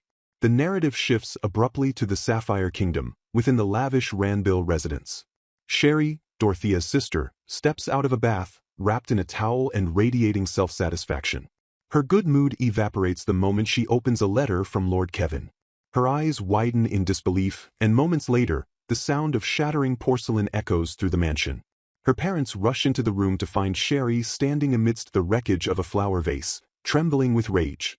She thrusts the letter at them, screaming about the injustice. The letter details her punishment for insulting the Beast Kingdom. She is placed under strict house arrest and forbidden from attending any social events, including the upcoming founding festival, without direct permission from the king. Worse, the letter implies that her leftover sister, Dorothea, is now considered more important than her. Sherry refuses to accept this reality. She rants that she is cute and therefore special, demanding that her parents fix the situation immediately. When her father suggests the engagement might be broken, Sherry's narcissism twists the situation into a delusional plan. She decides she will ignore the royal decree, attend the festival anyway, and apologize directly to the Beast King. Her logic is twisted but absolute. If she shows up and deploys her cuteness, she believes she can easily steal the king away from Dorothea and reclaim her status, laughing chillingly at the thought of snatching someone else's happiness. Back in the Beast Kingdom, the atmosphere is far more industrious. Nuts asks Dorothea about her night at the festival, but their conversation is cut short by a frantic Lord Raben. He apologizes for interrupting her break but begs for her immediate assistance. He leads her to the office, where a terrifying mountain of paperwork has materialized, towering over the desks. Raben explains that these are urgent military reports, battle logs, border security updates, and supply expenses, flooding in from the knights returning from the front lines. Dorothea notices that Vince is already there, working silently. However, she observes a lack of energy in his posture and a dullness in his voice that concerns her. Realizing he is likely pushing himself too hard, she rolls up her sleeves and dives into the work, determined to finish it quickly so he can rest. With her help, the mountain is conquered by evening. The staff cheers for Dorothea, calling her their savior, but her focus remains on Vince. He retires to his room early, leaving the office with a heavy, sluggish gait that confirms her suspicions. He is not just tired, he is unwell. Dorothea recalls Nuts mentioning something about His Majesty on the night of the new moon, a cryptic comment that now feels like a warning. Worried that he might be hiding a serious illness, she decides to check on him. She knocks on the main door to his chambers, but there is no answer. She tries the handle, but it is locked. Suddenly, a loud crash, like a heavy object collapsing, echoes from inside the room. Panic spikes in her chest. Remembering their agreement about emergencies, she rushes back to her own room and approaches the connecting door. She unlocks it, shouting an apology for breaking the rule, and bursts into King Vince's darkened chambers, fearing the worst. Dorothea halts outside the heavy wooden doors of the royal chamber, her breath hitching as the sharp, discordant sound of shattering porcelain pierces the silence of the corridor. A low, pained groan follows the crash, filtering through the wood and seizing her heart with immediate dread, suggesting that Lord Vince has collapsed or fallen into unconsciousness. Ignoring his prior, explicit command to stay away from his quarters for the night, she grips her lantern tightly and bursts into the room, driven by the frantic noise rather than obedience. The room lies in dim shadow, illuminated only by the flickering light she carries, and she frantically apologizes for the intrusion while her eyes sweep the darkness for the source of the distress. She spots a figure on the bed and rushes to his side, her anxiety spiking as she notes the shallowness and weakness of his breathing. A rustling sound emerges from beneath the heavy duvet, followed by a muffled, questioning voice that betrays confusion at her presence. Dorothea does not retreat. Instead, she presses him to reveal himself, reminding him of the observation skills he once praised, arguing that her keen eyes have already deduced his unwell state. She implores him to show himself, her voice steady despite the tension hanging in the air. Reluctantly, the covers shift, and Lord Vince sits up, exposing a form that strikes Dorothea with immediate surprise. Gone are the familiar, tufted wolf ears and the sweeping tail that usually define his silhouette. He sits before her in a strictly human form, looking vulnerable and distinctly different. Dorothea processes this revelation, her mind racing through every document she has ever read, realizing that no text ever mentioned beastkin possessing the ability to revert to a fully human appearance. Despite the shock of seeing him stripped of his beast attributes, she anchors herself in the realization that the man before her, regardless of his ears or tail, remains Lord Vince. Shifting her focus immediately from his appearance to his physical condition, she crouches beside the bed, bombarding him with questions about his hydration levels and body temperature, noticing the feverish sheen of sweat on his skin. Vince offers a weak, weary smile, remarking that she really is that kind of woman, to prioritize his health over the shock of his transformation. He notes with a hint of amusement that most people would not make his physical well-being their first question upon seeing such a change. Dorothea smiles back, relieved to see him well enough to jest, stating that his health is the most important factor to her. She places her lantern on the nightstand to tend to him more effectively. Suddenly, Vince reaches out, his grip firm despite his illness, and pulls her off balance, dragging her onto the bed with him. Dorothea lands awkwardly atop him, straddling his waist, her face flushing crimson at the sudden intimacy of the position. Vince, looking up at her with half-lidded eyes, teases her that waltzing into a man's room at night invites such consequences. Flustered, she stammers that she did not wander in for nefarious purposes but was genuinely driven by worry for his safety. Vince's expression sobers as he explains the reality of his condition, admitting that his body aches, his head throbs, and he is suffering from a fever that no doctor or medicine can cure. He clarifies that the vase breaking was not a sign of a collapse, but merely his arm accidentally striking it because he was startled by her sudden arrival. Dorothea pieces the clues together, deducing that his current state is directly linked to the cycle of the new moon. Vince confirms her deduction, explaining that when the sun sets on the night of a new moon, wolf-beast men lose their beast traits and revert to fragile human forms. This period of weakness passes quickly once the sun rises, but for the duration of the night, they are merely human. He reveals that this phenomenon is a closely guarded secret, known only to a few trusted aides like Raben. Dorothea realizes this explains why Raben was in such a rush to finish his work and return to Lady Diana, implying that she too suffers from this monthly affliction. Vince notes that there is a standing protocol for staff to avoid approaching the royal rooms on these specific nights to protect the secret. Dorothea ponders the celestial connection, recalling lore that claims wolves become violent during the full moon, but Vince's current state confirms that the new moon brings weakness instead. She recalls that he remained composed during the full moon when he proposed, realizing that the weakness aspect is the critical truth. Vince emphasizes the political danger of this secret, explaining that if neighboring countries discovered the king of beastmen, a symbol of strength, became a defenseless human once a month, it would incite unrest and potential invasion. He asks Dorothea to keep this secret, explaining that this total reversion is unique to the royal bloodline and unknown to the general populace. She solemnly pledges her silence, thanking him for confiding in her. Suddenly aware that she is still straddling his lap, Dorothea attempts to retreat, stammering an excuse about the conversation being over. Vince tightens his hold on her waist, refusing to let her go, and playfully guilt-trips her by asking if she is the kind of heartless person who would refuse a sick man's request. Dorothea hesitates, frustrated by his ability to always have a clever comeback, but stays put. She looks down at him, her expression serious, and asks why he didn't simply tell her directly to stay away. She pierces through his earlier deflection, realizing that he specifically wished to hide this vulnerable human state from her eyes. Vince looks away, his usual confidence faltering as he admits to a conflict of heart. He wanted her acceptance but feared her reaction to his weakness. He wonders aloud if his pride as a beastman and a man drove his hesitation, or if he drew a line because she is not yet his official fiancée. He confesses that he feared she might find his human form disappointing compared to the power of his beastkin appearance. He tries to dismiss his own vulnerability as nonsense, apologizing for his insecurity. Dorothea interrupts his self-deprecation by clasping his hand firmly, rejecting the notion that she would ever spurn him based on his appearance. Vince, looking vulnerable, asks point-blank if she favors his beast ears and tail, seeking reassurance. Dorothea begins to answer but Vince cuts in, admitting that while he knows her character is deeper than that, the mere possibility of seeing even a flicker of disappointment in her eyes terrified him. Dorothea reflects on his keen perception, realizing he has always seen through her feelings even when she remained silent, understanding her better than she understood herself.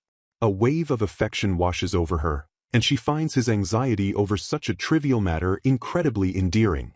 She rejoices in discovering this hidden, human side of him, realizing she is happy to see a version of him that no one else gets to witness. She leans in, their foreheads nearly touching, and lists the traits she truly adores: his earnest way of expressing love, his slightly mean teasing side, his kindness, and his tireless dedication to his people and country. She assures him with absolute certainty that a change in physical form cannot alter her deep affection for him. Satisfied with her answer about his traits, Vince presses for a direct verbal confirmation of her feelings for him, specifically asking, "What about me?" He leans in further, closing the remaining distance until their faces are inches apart, ignoring her flustered protests that he is too close. He effortlessly pins her to the mattress, whispering that even in his weakened human state, he possesses enough strength to hold her captive. Vince's eyes glint with mischief as he demands she take responsibility for her earlier teasing, his gaze conveying that his intent is far from a joke. He praises her flustered reaction, calling her cute when she is smitten. Yet he pauses, offering her a silent opportunity to flee, which she recognizes as an unfair tactic because he knows she has no desire to leave. She acknowledges that while his grip is firm, she could break it if she truly wished, but she chooses to remain in his arms.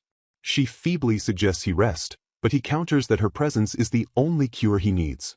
He instructs her to close her eyes, signaling his intent to kiss her, and she braces herself, trembling in anticipation of the intimate moment. Suddenly, the heavy door swings open, and Rabin marches in carrying a tray of water, completely oblivious to the charged atmosphere. Vince freezes, his moment shattered, and mentally curses the intruder as a pathetic demon. Rabin freezes in the doorway, realizing he has interrupted a critical situation, and groans that they are back to square one. Dorothea, mortified, scrambles off the bed and stammers an excuse to return to her room. Before she can fully escape, Vince catches her hand and presses a lingering kiss to her fingertips, whispering that he will settle for this small intimacy for the night. Dorothea rushes out of the room, overwhelmed by the sensation of his lips on her skin, leaving Vince smiling amidst his frustration. The following morning, Dorothea drifts through her duties, her expression softening into a dreamy smile whenever she recalls the night's events. Her maid companion, Nuts, misinterprets her distant look as anger over the lack of explanation regarding the king's condition, but Dorothea assures her she is simply happy. Later, Dorothea spots Lord Vince in the hallway, now fully recovered and sporting his usual beast ears, confirming the new moon's effects have passed. Seeing him well, she steels her resolve to prepare for the upcoming founding festival so she can stand proudly by his side as his fiancée. However, as she motivates herself, a lingering, foreboding thought crosses her mind regarding a woman named Sherry, hinting at future complications. Dorothea stands before the mirror in the kingdom of Saphir's hotel, the morning light catching the fabric of her gown on the day of the founding festival. Her companion, Nuts, clasps her hands together in admiration, sighing that Dorothea looks stunning in absolutely anything she wears. Having completed the preparations for the journey, Nuts bids her farewell, urging her to have a safe trip as Dorothea departs for the main event. Outside, Lord Vince waits by the royal carriage, his wolf ears twitching atop his head as he stands in formal military regalia. Dorothea approaches, apologizing for the delay, but Vince dismisses the wait, his attention immediately locking onto the accessory she has chosen. He notes with satisfaction that she wore the gift he gave her. Dorothea touches the hair ornament, acknowledging that she wore it because he had explicitly told her it was the same color as his eyes and served as proof that she belonged to him. Vince, observing her reaction, internally muses that he should perhaps gift her a matching necklace or earrings next, while Dorothea flushes, thinking that his possessiveness, while intense, does not need to go quite that far. She steels herself, reminding herself to stay focused on her duty as she formally places herself in his care for the day. Inside the carriage, the atmosphere shifts to a playful intimacy. Vince asks if she would prefer to sit on the opposite bench, a question that makes Dorothea stammer, begging him to spare her the embarrassment of such distance. Vince smirks, clarifying that he did not ask her to sit next to him just for seating arrangements. He warns her that if she continues to space out, he will pull her onto his lap. As the carriage rumbles through the streets of Saphir, Dorothea gazes out the window.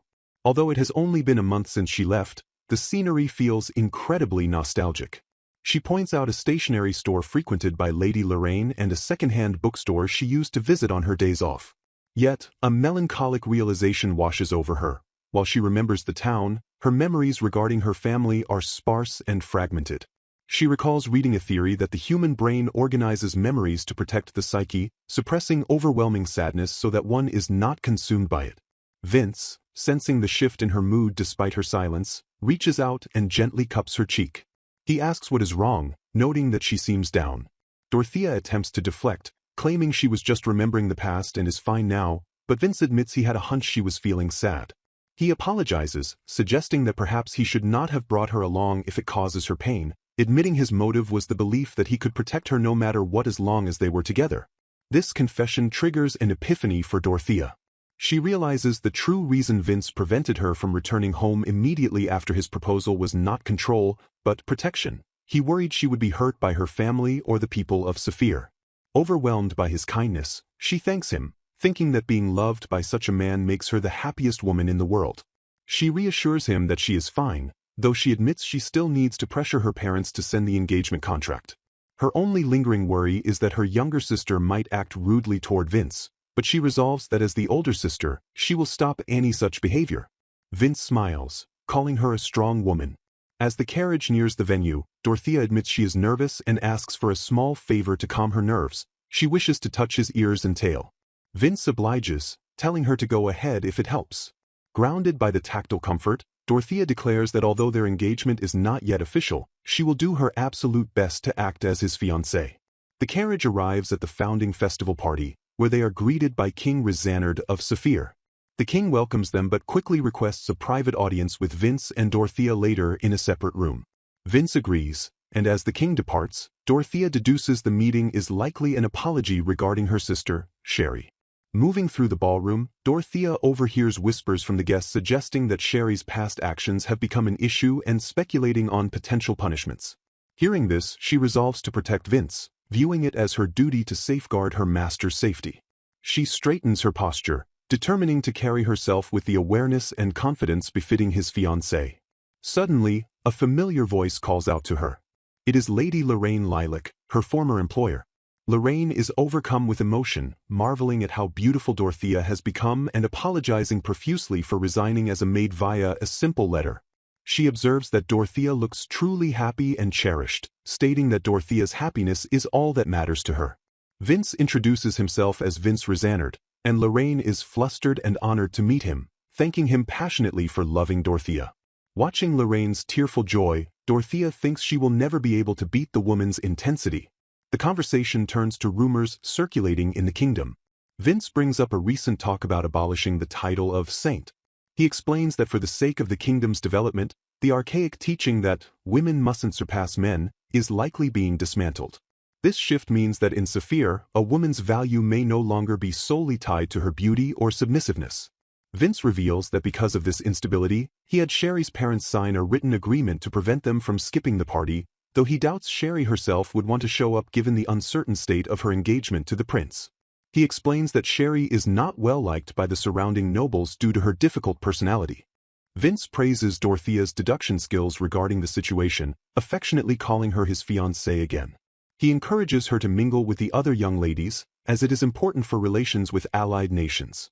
Dorothea agrees, noting that the hostile stares she used to feel in Saphir have vanished, replaced by curiosity and a desire to connect with her as the future queen of the Beastman Kingdom. She moves through the crowd, hoping her interactions will foster peace between the nations, setting aside her personal trauma for the greater good. Vince watches her go, realizing he truly does not need to worry about her ability to handle herself. As the party winds down and the dance is about to begin, Dorothea finds herself alone for a moment. A voice calls out to her, saying she has been found. It is her younger sister, Sherry Ranbills. Sherry is dressed in an elaborate gown, smiling with a practiced, sickening sweetness. She introduces herself to Vince, asking him to call her Sherry, all while internally assessing him. In her internal monologue, she disdainfully notes that while he is a beast, he is surprisingly handsome and might be a suitable match for her. Sherry brazenly asks Vince if it is true that he proposed to her sister. When he confirms it, she feigns surprise, asking if a human woman was really that rare to him. She leans in, batting her eyelashes, and suggests that having Dorothea, whom she calls a leftover, as the future queen would be a disgrace to the Beast Kingdom. With zero shame, Sherry proposes that she should take her sister's place and become his queen instead. She claims her beauty is superior and reveals she has recently declined an offer from Lord Kevin, implying she is available for an upgrade. Sherry reaches out to touch Vince, urging him to be honest with his feelings and choose someone as cute as her. Internally, she reasons that switching to the handsome Beast King before Kevin discards her would be a strategic win, allowing her to steal Dorothea's happiness. Vince's expression darkens terrifyingly. He catches her hand or simply glares with such intensity that she freezes. He asks if she has a death wish and if she is done running her mouth. Sherry stammers, confused by the sudden hostility. Vince states that he only listened quietly because she is Dorothea's relative, but he can no longer stomach her presence. He laughs coldly at her arrogance. Vince's rage boils over as he contemplates how this foolish woman has hurt Dorothea for years. He throws her own insults back at her, questioning who the real leftover and disgrace is. He tells her plainly that she does not resemble Dorothea in the slightest. Looming over her, he delivers a crushing verdict. She is just a pitifully foolish woman. Sherry snaps. The mask of the sweet younger sister shatters completely. Her face contorts in ugly rage as she shrieks, "You filthy beast!" She screams that she is not pitiful and that proposing to her inferior sister instead of her is insane. She calls the situation gross and rants that Dorothea has always been the pathetic one. In a final display of bigotry, she yells that it is weird for a beast to even speak human language. "Sherry!" A sharp voice cuts through the tirade. Dorothea steps forward, her face stern and commanding. Sherry looks at her older sister in shock. Dorothea demands to know what Sherry is saying to Lord Vince. With authority ringing in her voice, she orders her sister to correct herself and apologize immediately. Dorothea stands firm, her expression radiating a fierce intensity as she commands her sister to apologize and retract her previous statement immediately. Sherry, her face contorted in a mix of shock and indignation, stares back at her older sister, unable to comprehend the sudden shift in demeanor from the typically kind and gentle sibling she has always known. Flashbacks reveal the catalyst for this confrontation. Moments earlier, Dorothea had been searching for Lord Vince following the conclusion of the social festivities, only to discover Sherry behaving in an incredibly rude manner toward him. Dorothea demands accountability, asking how Sherry dares to utter such insults. Sherry, however, remains defiant, crossing her arms and huffing with disdain, retorting that she does not care if her words came from a beast, clearly directing her derogatory slur at Lord Vince. She attempts to brush off the confrontation with a casual greeting to her sister, but Dorothea refuses to be swayed, declaring she will never forgive Sherry for insulting Lord Vince. Sherry tries to deflect, bringing up Dorothea's proposal with a sneer, but Dorothea cuts through her excuses. Lord Vince intervenes, stepping in to soothe the escalating tension by placing a comforting hand on Dorothea. He pulls her close, his expression calm but serious, while Dorothea flushes deeply at his touch. Vince whispers that she need not let Sherry's words trouble her, claiming that the insults do not bother him in the slightest regardless of what is said. Dorothea, trembling with emotion, buries her face against him and confesses that she hates it when anyone speaks badly of him. Vince's composure cracks slightly as he gazes at her, admitting that he feels the same way. He gently touches her hair, his eyes narrowing with a protective intensity as he declares that if Sherry's words hurt Dorothea's heart even a little, he cannot simply sit back and listen to the insults. The intensity of his gaze terrifies Sherry, who recoils with a frightened squeak as Vince radiates an aura suggesting he would like to end her right then and there. Sherry stands frozen, her internal monologue revealing her confusion and resentment as she wonders why Vince looks at Dorothea as if she is so important. She collapses to the floor in a heap, unable to comprehend why her usual tactics are failing. She frantically reminds herself that she is the saint, that she is cute, and that she is Prince Kevin's fiancée. She has always gotten away with everything in the past because everyone loved her, so the current rejection shatters her worldview. Kevin approaches the scene, his expression stern as he looks down at his fiancée. He commands Sherry to apologize to Lord Vince. Sherry mutters under her breath, comparing herself to Dorothea, insisting that she is the prettier and cuter one, and questioning why her sister is the one receiving love while she suffers. Kevin, hearing her petulant muttering, snaps at her that she has said enough. Overwhelmed by the lack of support, Sherry bursts into loud, theatrical tears, wailing in the middle of the hall. She looks up at Dorothea through her tears, asking why her sister is mad at her, attempting to play the victim. The surrounding crowd observes the spectacle with cold, judgmental eyes. Guests whisper amongst themselves, noting that they no longer need to suck up to her and speculating that she is throwing a tantrum because she did not get her way. Rumors circulate through the room that Sherry is going to lose her title of saint, causing shock among those who hadn't heard. The onlookers agree that things are easier when she is not around, and the crowd gathers to watch her humiliation unfold as the dancing concludes. Sherry continues to sob, but the crowd's sympathy has evaporated, replaced by mockery. Ladies hide their smiles behind fans, calling her pathetic and noting the stark contrast between Sherry and Lady Dorothea, who is set to become a queen. They speculate openly about whether Sherry's engagement to His Highness Kevin will be called off, laughing at how pitiful the former saint looks. Kevin, embarrassed by the public display, decides to borrow a back room to handle the situation privately. He instructs Sherry to get up, stating they will call her parents to have a proper talk, while Sherry remains a mess on the floor. In the private room, Sherry's parents bow deeply before Lord Vince and Kevin, sweating nervously as they apologize for their daughter's behavior. They lament that they haven't even formally apologized for the incident at the birthday celebration yet, and now another incident has occurred. Kevin stands formally, explaining that he heard the details from a night. Vince, embracing Dorothea protectively, speaks with the authority of the King of Rizanard, demanding appropriate punishment for Sherry Lambrilis and stating that their country bears heavy responsibility for this diplomatic insult. The parents readily accept responsibility, begging for leniency to preserve the alliance, promising severe punishment for Sherry.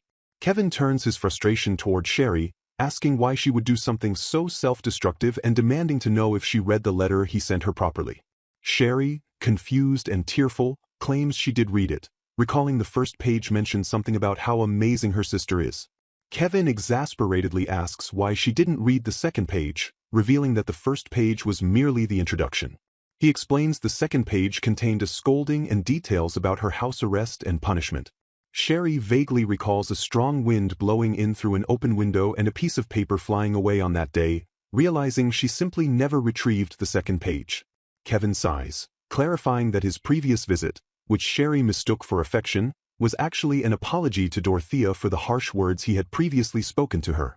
He admits that while Sherry bears the most responsibility, he too is at fault for letting things slide because of her beauty. He acknowledges that Sherry became overly confident and selfish, and that part of the blame lies with those who enabled her. He critiques the royal family's decision to give the title of saint to those with beautiful appearances, placing them on a pedestal without merit. Sherry looks at him, stunned, murmuring his name. Kevin continues, expressing regret for the mistakes of his predecessors and his own failures. He explains that he had asked His Majesty to give Sherry the most lenient punishment possible to offer her a chance to start over, hoping to do everything he could for her and the country. However, he states firmly that he can no longer protect her. The letter she failed to read contained his intention to maintain the engagement, but her actions today have changed his mind. With a heavy heart, Kevin formally breaks off the engagement. Sherry panics, reaching out to him as he turns to leave, begging him to wait, but he walks away without looking back, leaving her collapsing in despair. Sherry, broken and kneeling, asks Dorothea if she thinks Sherry deserved this outcome. Dorothea quietly answers no. Dorothea then apologizes to Sherry, admitting she almost hit her earlier out of anger. Dorothea reflects that she kept covering for Sherry and encouraged her selfishness, accepting partial blame for how the situation deteriorated. She asks Sherry to forgive her foolish older sister. Sherry, tears streaming down her face, questions why Dorothea is always the one apologizing even though she never did anything wrong. Through her sobbing, Sherry finally understands that Lord Vince didn't choose Dorothea as a novelty, but because she is genuinely important to him, evidenced by how angry Dorothea got on his behalf. She also realizes that Kevin, as royalty, truly tried to do everything he could for her. Overcome with genuine remorse, Sherry apologizes to Lord Vince and Lord Kevin. She acknowledges that no matter how one looks at it, she is the one who should be apologizing. Finally, she turns to Dorothea and tearfully apologizes for everything. Dorothea accepts the apology with a gentle expression, telling Sherry it is okay. Dorothea then turns to her parents, stating that hearing their sincere apology is more than enough for her, and urges them to go comfort Sherry instead. The parents rush to Sherry, hugging her and apologizing profusely. They admit they only ever made her suffer and express deep regret for the awful things they said and for treating a kind child like Dorothea so terribly. Dorothea watches them, stating internally that it is okay now because she has met someone who treasures her more than anyone else, which makes her happy. However, she addresses the room with a newfound resolve, declaring that from now on, she will no longer clean up anyone's messes. She asserts that everyone must take responsibility for their own actions and words. Dorothea issues a final warning to Sherry, telling her to be prepared. She explains that even though Sherry apologized, they do not know what punishment awaits her, and her actions cannot be simply forgiven without consequence. Following this confrontation, Sherry is escorted home temporarily by a knight. She eventually acknowledges that her belief that women shouldn't surpass men was a mistake. The royal family formally announces the abolition of the Saint title. While reactions are mixed, most nobles offer no opposition to the change. The party comes to a quiet end. Later, Vince and Dorothea stand together outside the venue. Dorothea asks if it was really okay for Vince to turn down a meeting with King Saphir. Vince dismisses the concern, stating he prioritized letting Dorothea rest. He explains that he made it clear they wouldn't escalate the situation into an international issue as long as proper punishment is dealt within Saphir, and he had already promised to send a written apology later. He warns Dorothea playfully that if she apologizes again, he will shut her mouth for her, implying a kiss.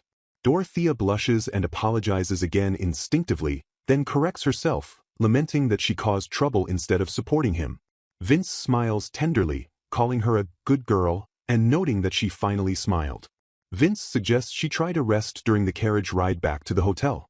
Dorothea thanks him for his kindness and asks if he would mind listening to a story from her past.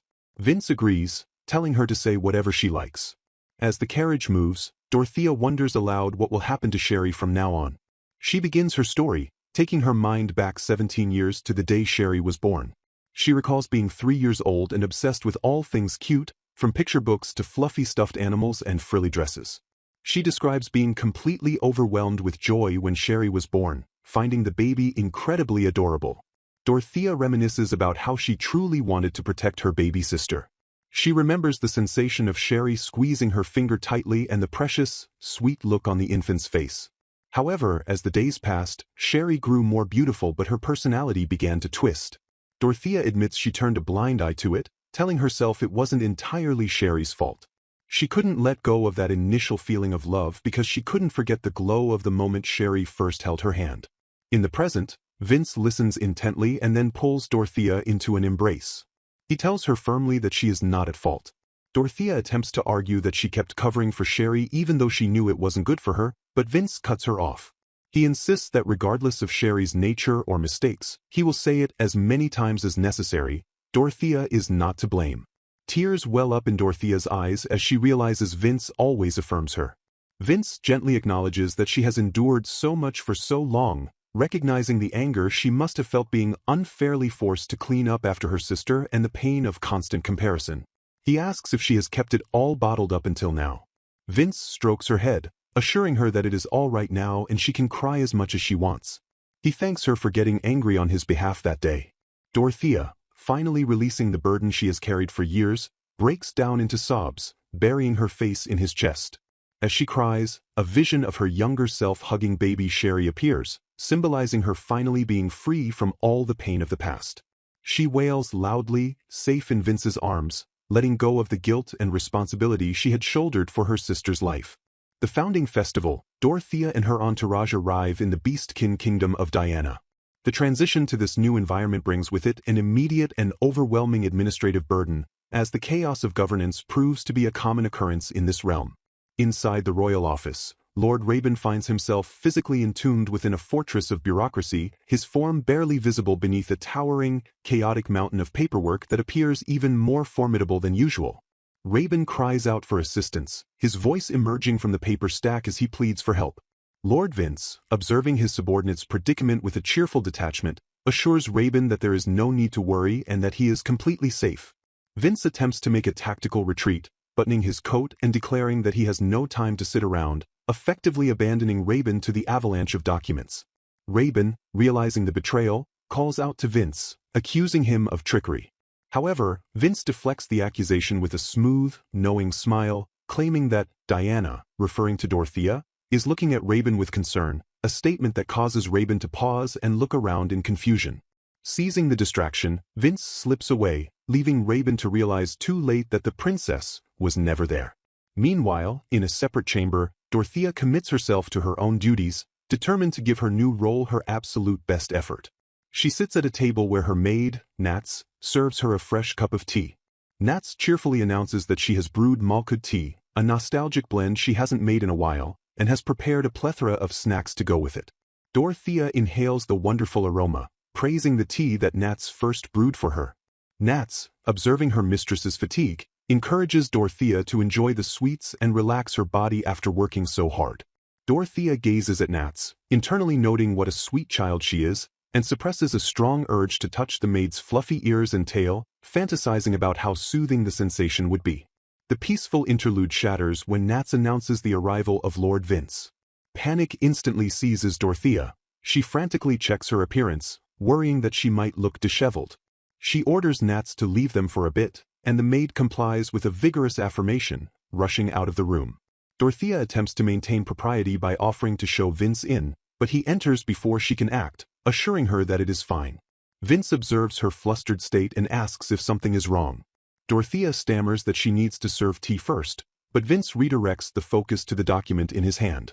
Vince reveals that he came to deliver an engagement contract that arrived just moments ago. He explains that he had asked King Saphir ahead of time to handle the paperwork to expedite the process. Vince notes that the king agreed without hesitation, though typically Dorothea's parents would handle such matters.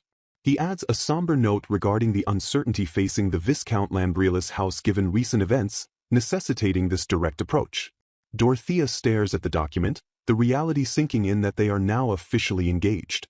Vince notices her hesitation and asks if she is thinking about her family, admitting the thought had crossed his mind as well. Dorothea confirms this, but Vince interrupts to reveal that along with the contract, a letter of apology arrived from her sister, Sherry. The letter was addressed to Vince and the Kingdom of Diana. Vince hands the letter to Dorothea, urging her to read it, noting that he has already done so. Dorothea reads the letter, her eyes tracing the familiar, clumsy handwriting. She recalls how Sherry always complained that writing was too much trouble and rarely wrote letters at all. Despite the poor penmanship and clumsy phrasing, Dorothea senses the genuine effort Sherry poured into the apology. She acknowledges that while the letter does not excuse Sherry's past actions, the sincerity within it is palpable.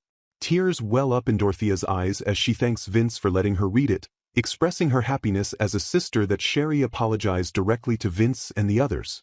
Noticing her tears, Vince gently asks if she is okay or needs a break. Dorothea quickly wipes her eyes, apologizing for the sudden display of emotion. She hands the documents back to him, assuring him she is fine. She clarifies that her tears aren't from sadness, but from the overwhelming realization that they are truly engaged now. She confesses that the thought of officially becoming his fiancée makes her incredibly happy. Vince stares at her, stunned by her candid admission. He mutters that she is cute, which catches Dorothea off guard. Vince steps closer, marveling at how she says the cutest things without even realizing it. He closes the distance between them, enveloping her in an embrace. Dorothea freezes, her senses overwhelmed by the sound of his heartbeat, the warmth of his arms, and his breath softly touching her skin. The tension and embarrassment make it difficult for her to breathe. She stammers, asking him to let go for a moment. To her surprise, Vince releases her immediately. Dorothea feels a sudden pang of loneliness at the loss of contact, conflicting with her request. Vince, reading the situation, reminds her of their previous date where she expressed concern about her height. He leans in, a playful smirk playing on his lips, and reveals that he actually prefers taller women. He explains that the height difference makes it easier to do things, a suggestive comment that sends Dorothea into a flustered panic. She stammers, asking if that is really so, while demanding he take responsibility for teasing her. Suddenly, the door bursts open. Nats rushes in, asking if they would like a tea refill, only to freeze upon seeing the intimate atmosphere she has interrupted. Realizing her mistake, Nat screams an apology for interrupting and slams the door shut, fleeing the scene. The tension dissolves into laughter. Vince chuckles, finding the comedic timing of the interruption absolutely perfect. Dorothea pouts, insisting that she is not laughing and that the situation isn't funny, complaining about how often they get stopped right before something happens. Vince apologizes for laughing but admits he couldn't help it. He promises to have a word with Nats later and asks Dorothea not to scold her. Dorothea agrees, noting that she has official duties to attend to regardless. Vince invites Dorothea to join him in meeting the knights returning from the border. Dorothea brightens, realizing this is her chance to thank them for protecting the country and to establish her presence as the future queen. She admits internally that she wanted to meet them but didn't bring it up because Vince had ordered her to rest. Vince explains that as she becomes more involved socially, he intends to assign her a personal knight. He emphasizes that from now on, she will be helping him with official duties as his fiancée. They walk to the courtyard where the knights are assembled. Vince praises the captain for his work and introduces the new arrangement. He calls forward a specific knight, asking if he accepts the duty of serving as his fiancée's guard after a few days of rest. Dorothea recognizes the knight immediately by his distinctive features, the White Wolf Knight, known as Lord Vince's cousin. The knight, Harrywell Roward, kneels before Dorothea. He formally introduces himself, stating he has just been appointed as her personal knight by His Majesty. He acknowledges her identity as Dorothea Rambrilis and thanks her for her achievements at the borderlands, which protected their country. Dorothea begins to respond politely, confirming her identity. Suddenly, Harrywell breaks composure. His face flushes with excitement, and sparkles seem to radiate from him as he grabs Dorothea's hands. He exclaims that it is him, Harrywell, and that he has wanted to see her for so long. Dorothea is bewildered by the sudden shift in demeanor. Completely ignoring protocol and the presence of his king, Harrywell declares Dorothea to be his destined one, and immediately demands that she marry him. The chapter concludes with Dorothea stunned into silence and a potential new rival for Vince emerging from within his own family ranks. Chaos erupted in the royal hall as Harrywell, a knight with prominent wolf ears, seized Dorothea's hands and fervently declared her his destined partner, begging her to marry him right then and there. Before the proposal could settle, a commanding voice ordered Harrywell to step away from the woman immediately. Vince, the dark-haired royal with a piercing gaze, intervened physically, prying the knight away from Dorothea while demanding an explanation for his subordinate's audacious behavior. The surrounding crowd of beast-eared courtiers and knights watched in stunned silence as Vince pulled Dorothea into a protective embrace, clarifying with palpable irritation that she was his fiancée. Harrywell, looking utterly bewildered, blinked in confusion, claiming he had no knowledge of this engagement despite Vince insisting he had been informed from the start. The tension broke slightly when Raben, a bespectacled man with rabbit ears, interjected to explain the root of the chaos. He pointed out that Dorothea had only recently arrived in Rizanard, making it impossible for her to be Harrywell's long-lost destined partner. Harrywell's face fell as the realization of his error dawned on him, and Raben frankly noted that the wolf captain had a habit of blurting out his thoughts without filtering them. Dorothea, observing the flustered knight, noted that he seemed to simply be making a mistake rather than acting with malice. Raben tried to smooth things over by suggesting the captain was exhausted from his recent mission, and Harrywell frantically agreed, stammering that it was a complete misunderstanding. Dorothea confirmed she had never met him before, which allowed the knight to breathe a sigh of relief, though the suddenness of the event still left a lingering awkwardness. Vince, maintaining his authority, silenced the room and issued commands.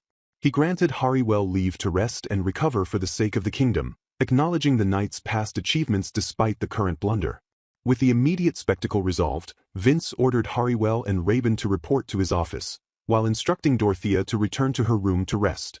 Later, within the confines of the royal office, the atmosphere was heavy as Vince interrogated Harrywell, who was now prostrating himself on the floor in a deep digeza.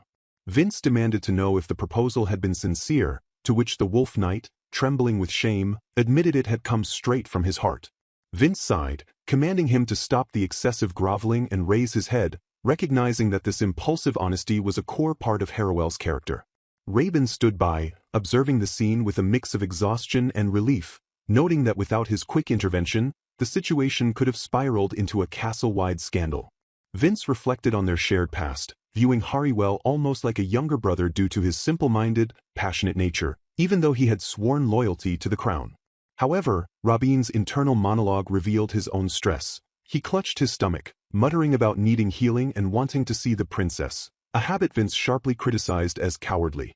Vince refocused the interrogation, pressing Harrywell on his claim of meeting Dorothea in the past and demanding to know the true nature of their relationship. Harrywell confessed the truth, and Vince, piecing together the timeline, understood why the knight had been compelled to propose, though he maintained that it was no valid excuse for the disruption. Hariwell apologized profusely for making both the king and Dorothea uncomfortable.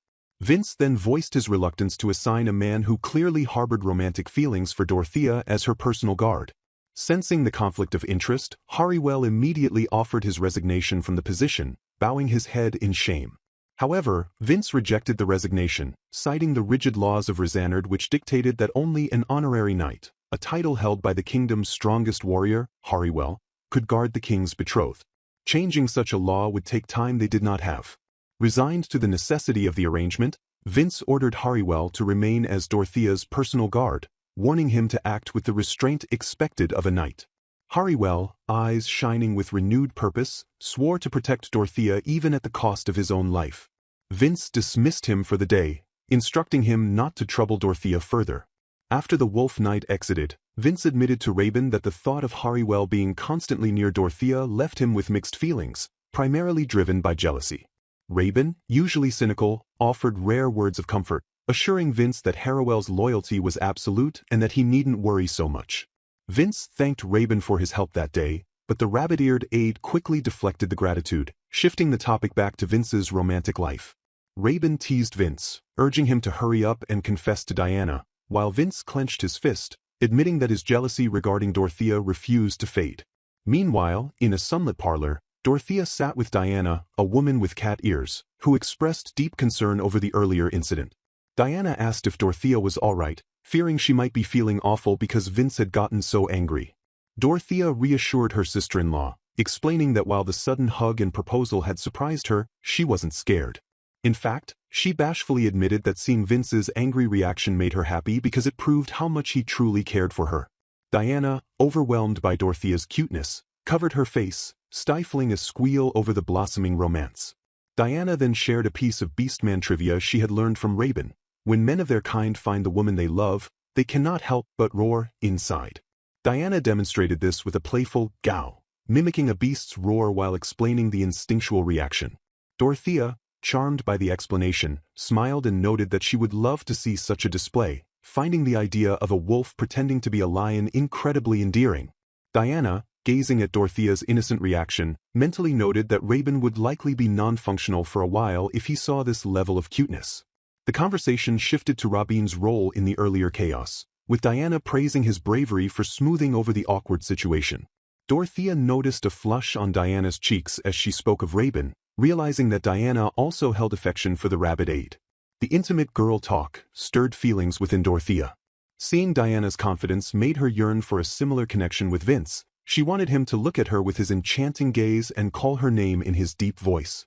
Both women found themselves blushing furiously, lost in their respective romantic fantasies, until they awkwardly snapped back to reality.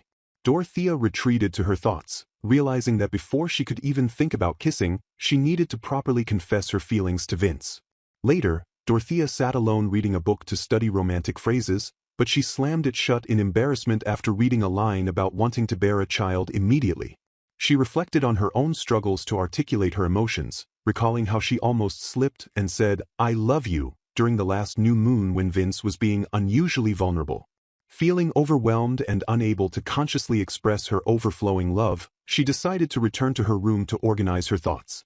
As she walked through the stone corridors, she unexpectedly ran into Hariwell, who was returning from training.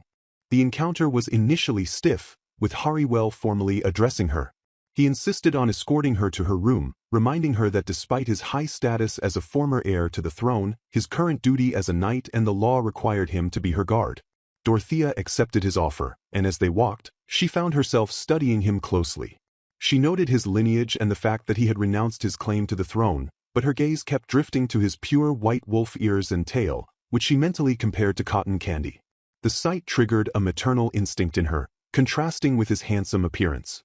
Hariwell noticed her intense staring and awkwardly told her it was all right.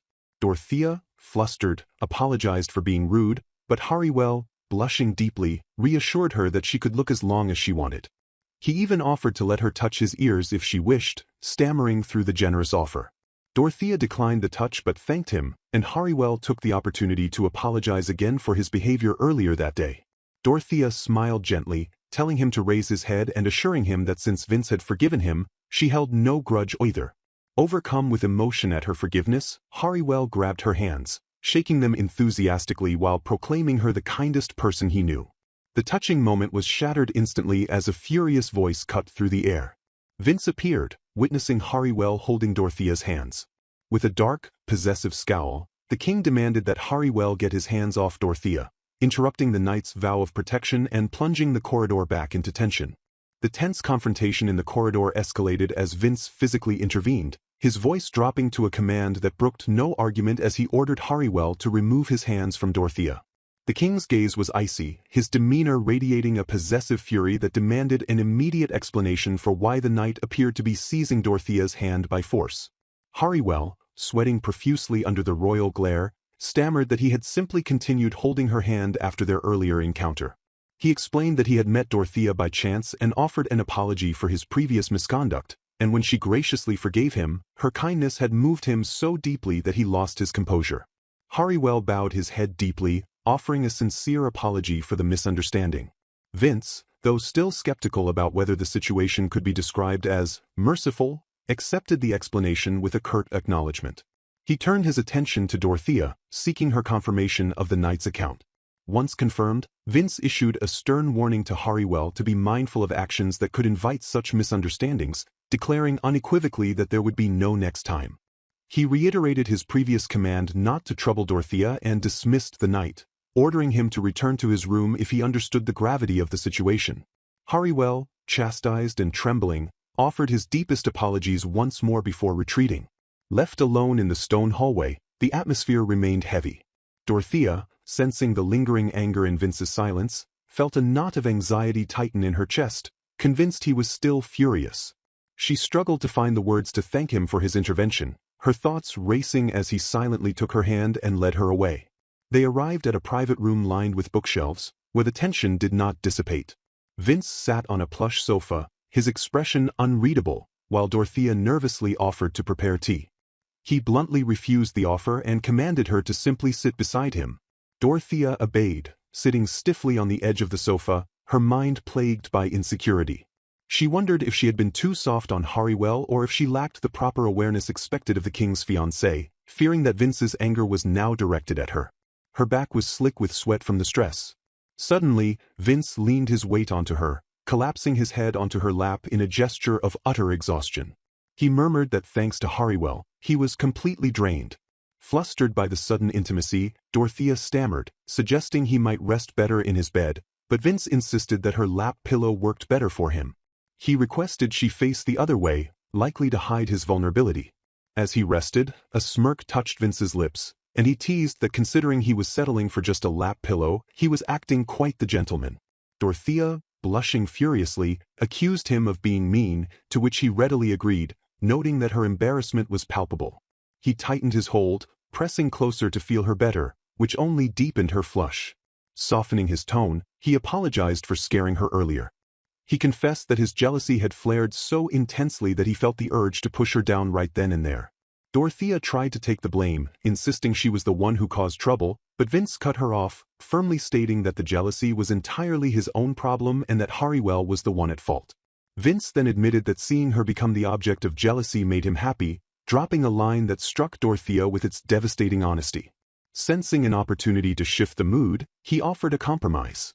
As an apology for frightening her, he granted her permission to touch his beast attributes, his ears and tail. Dorothea's demeanor instantly switched from anxious to ecstatic. She eagerly accepted the offer, burying her hands in his dark fur with a blissful expression, murmuring about the fluffiness. Vince observed her delight with a resigned smile, noting that she wasn't listening to him anymore but looked truly happy. 1 week passed since the incident, and Hariwell was formally appointed as Dorothea's guard knight. In the royal office, Vince presented Dorothea with her first official duty.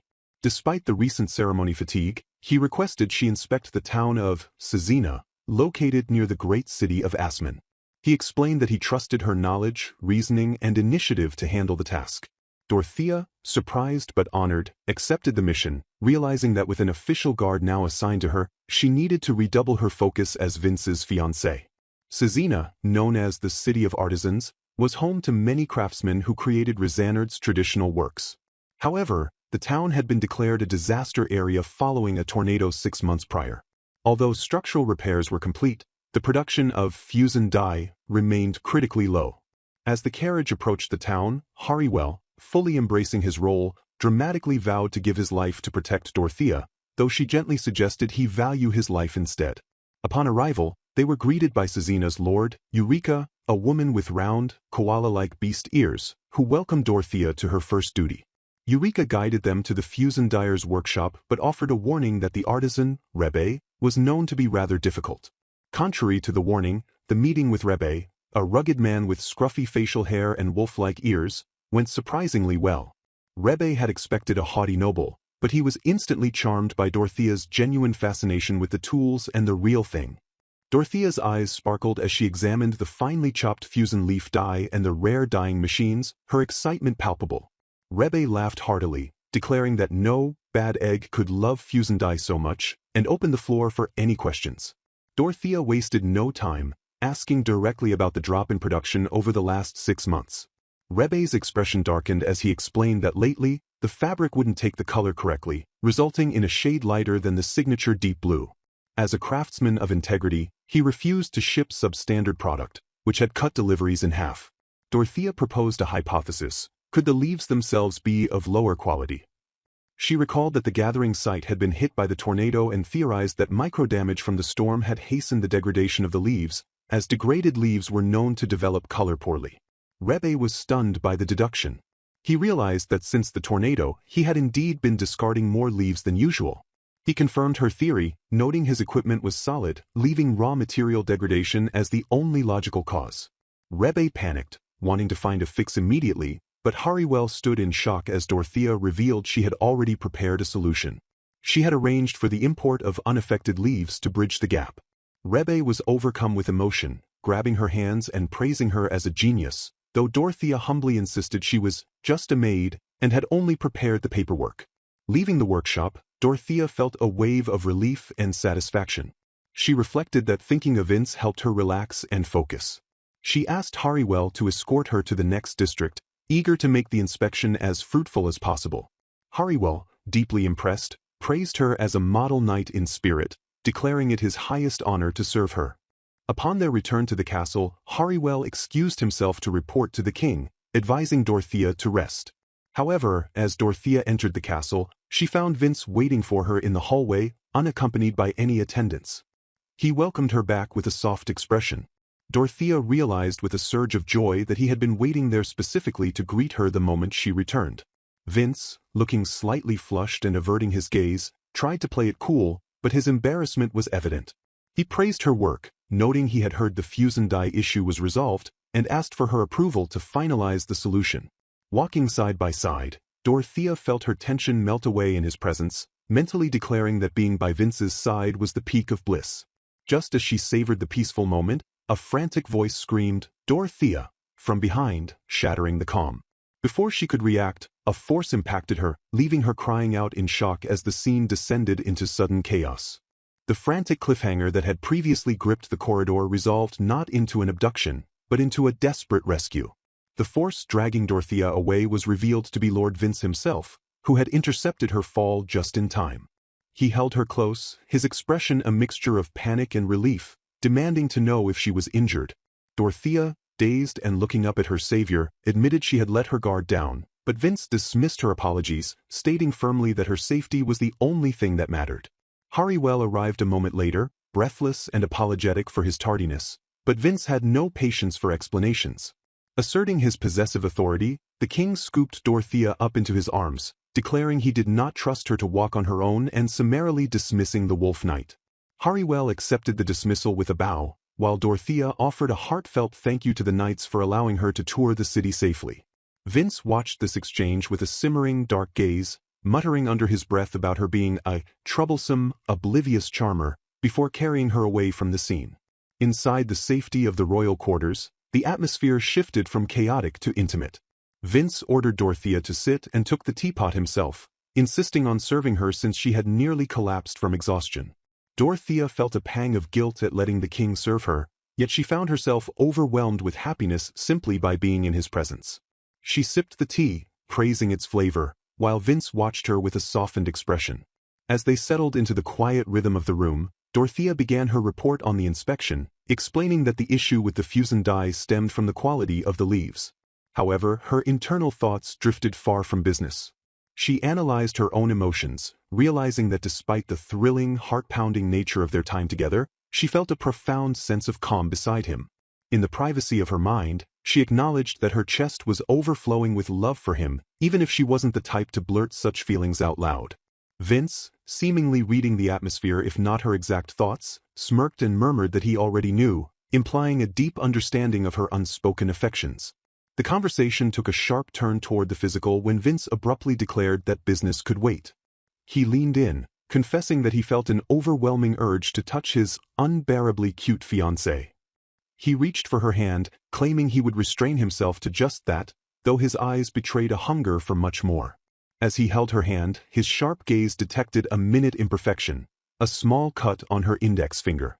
Dorothea dismissed it as a minor nick from handling the fusion leaves, but Vince refused to ignore it. Without warning, Vince lifted her hand to his mouth and licked the wound. Dorothea froze, her face flushing crimson as she felt the sensation of his tongue against her skin. Vince held her hand firm, instructing her not to pull away until he was finished. When he finally released her, the cut had vanished. He explained nonchalantly that beastfolk saliva was known to boost healing from minor scrapes, a fact not widely known to humans. Dorothea, flustered and stammering, argued that he could have warned her first, but Vince merely teased her, suggesting with a smirk that she had looked like she was enjoying the surprise treatment. He added a dangerous whisper that it was a good thing he was a rational beastman, or he would have devoured her entirely for making such an expression. The following afternoon, the atmosphere shifted back to duty. Dorothea donned her maid outfit, feeling a sense of calm return as she wore the familiar clothes. She entered the office to deliver her report on the fusion dye, only to find the administrative staff in a state of utter chaos. Upon seeing her, the staff cried out in relief, treating her like a descending goddess and begging for her assistance. Dorothea readily agreed to help, nearly introducing herself as a maid out of habit before correcting herself with a smile. She proudly declared that as Lord Vince's fiancée, supporting him in this work was exactly what was expected of her. As the work reached a lull, Raven, the rabbit-eared aide, discovered a letter mixed in with the general paperwork. He handed it to the king, noting it was addressed to him personally. Vince's expression darkened instantly as he read the envelope. He called Dorothea's name, his voice dropping to a serious, heavy tone. He requested she follow him to his room for a private discussion. A wave of anxiety washed over Dorothea as she sensed the shift in his mood. Once they were alone, Vince looked at her and delivered the news that would alter her future. The sentence for her family had finally been decided. Dorothea stands in a moment of quiet contemplation, a gentle breeze rustling through her hair as she processes the gravity of her situation. The silence around her amplifies the weight of the decree she just received. The punishment for her family has been officially decided, marking the beginning of a grim transition. The dark-clad figure of Lord Vince stands before her, his posture rigid as he delivers the final verdict regarding the fate of her lineage. He informs her that the Viscount House of Ranbillis faces total dissolution of its rank, scheduled to be stripped of its title in approximately 2 months. This sentence carries the absolute consequence of the entire family being reduced to commoner status, stripping them of all aristocratic privileges. Dorothea meets his gaze with a mixture of resignation and resolve, her internal thoughts acknowledging the severity of the situation while grappling with the fairness of it.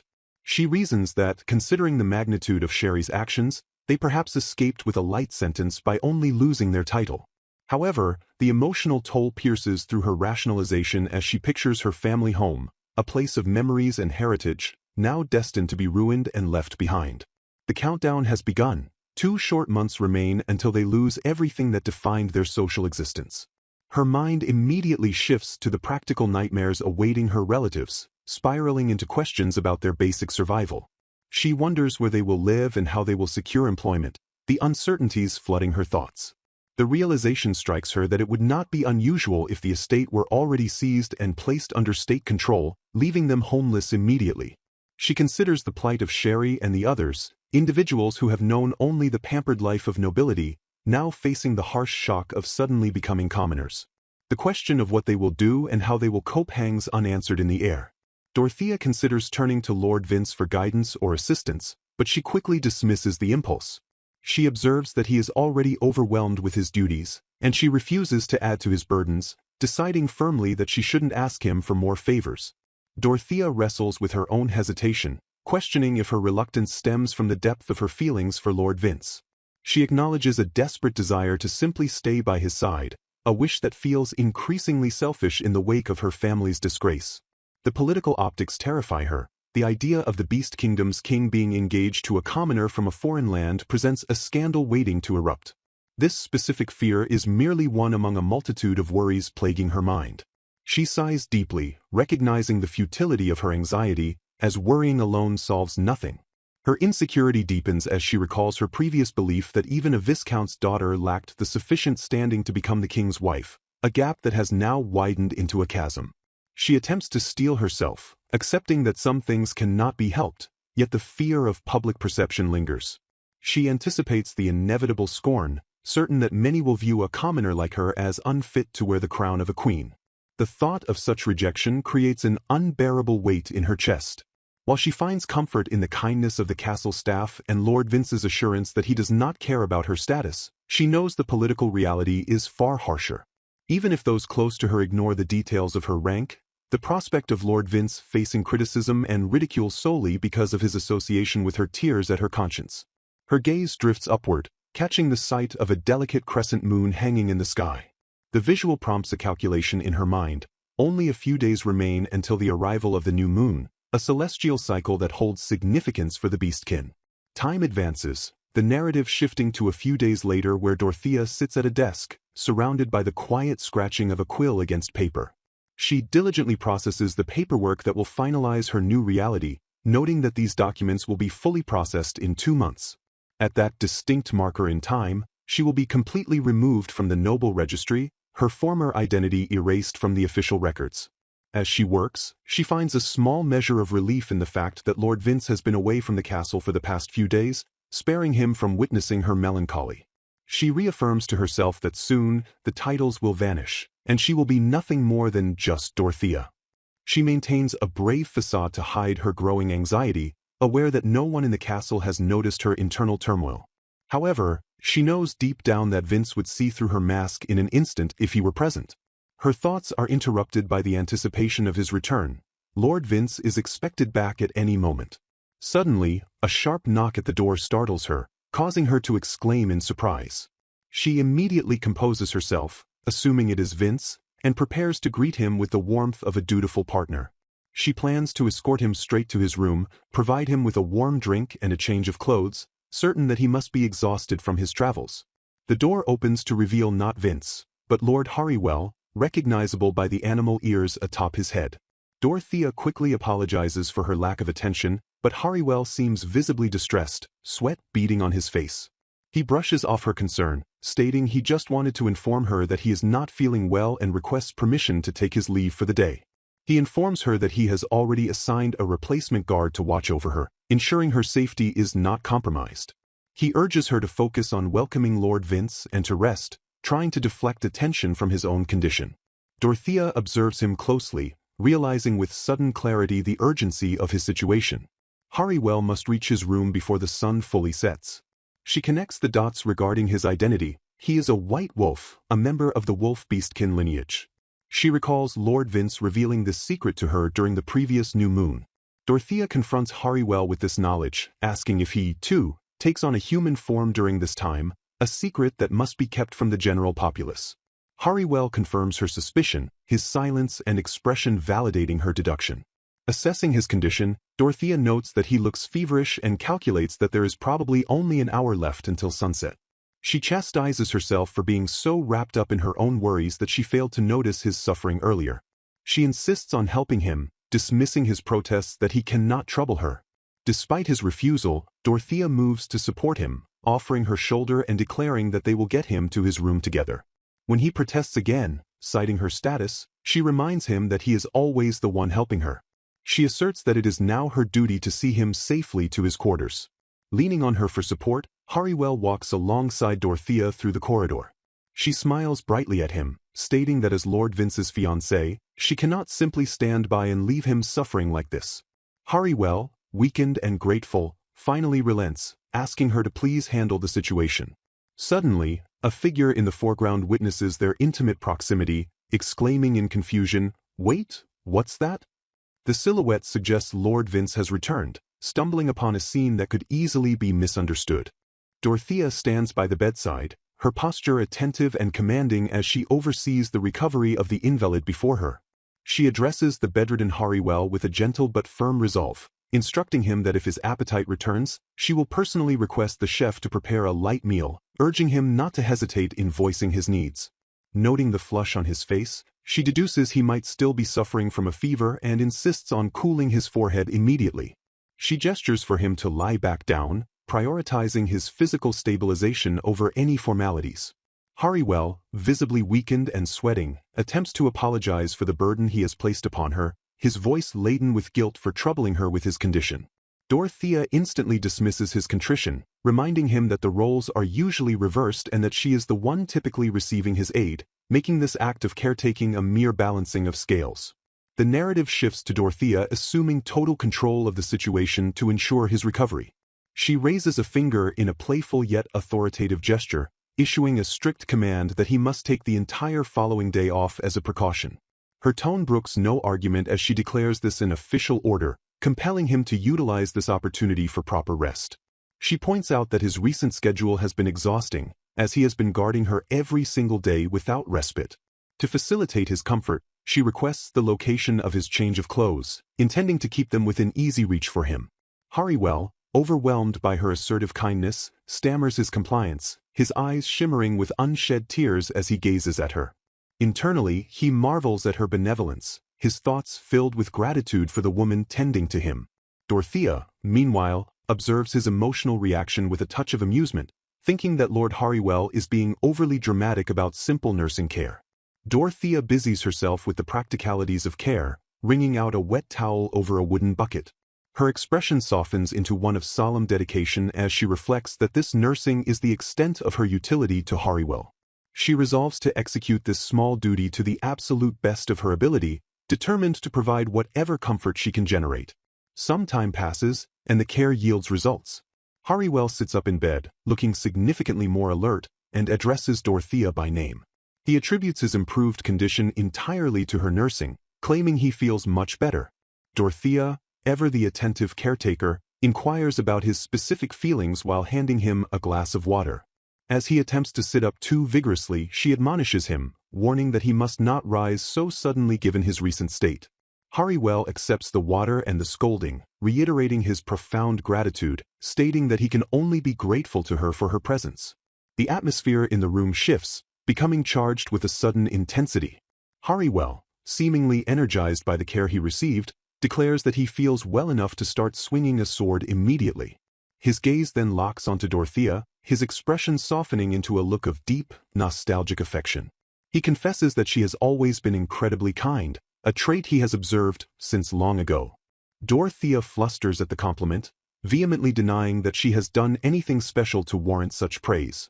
However, her mind snags on the specific phrasing he used. She mentally repeats the words, "long ago," confused by the timeline implied. She analyzes his face, wondering if the fever has returned and caused him to mistake her for someone else from his past. Despite the confusion, she finds a simple joy in the fact that he is feeling even a little better. Reality intrudes upon the intimate moment as Dorothea remembers the world outside the sickroom. She realizes that Lord Vince might be resting alone at this very moment. A pang of propriety strikes her. She reasons that Hariwell cannot fully relax with her hovering over him, and she announces her intention to leave soon to allow him true rest. As she moves to stand, Hariwell calls out to her, his voice tinged with urgency. He attempts to formulate a reason for her to go, mentioning that he is worried about the king's condition as well, suggesting she should go to Vince. The interaction spirals into a clumsy dance of misunderstood intentions. Hariwell watches her rise with a look of visible dismay, asking if she is leaving already. He stammers, trying to be noble, stating his belief that His Majesty has already returned to the castle. Dorothea interprets this as him prioritizing his king over his own comfort, and she acknowledges that she should really go to His Majesty. However, seeing his vulnerability, she makes a rebellious decision.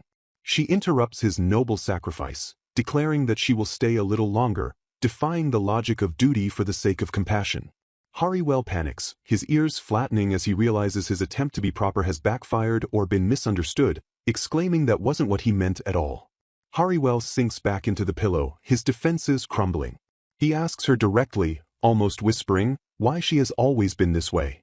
Dorothea, wiping his brow, generalizes the sentiment, answering that anyone feels lonely when they are not well. She commits to her decision, telling him that if he is all right with it, she will remain by his side for a while longer. Internally, she justifies this choice. She cannot bring herself to abandon Hariwell when he looks so visibly lonely.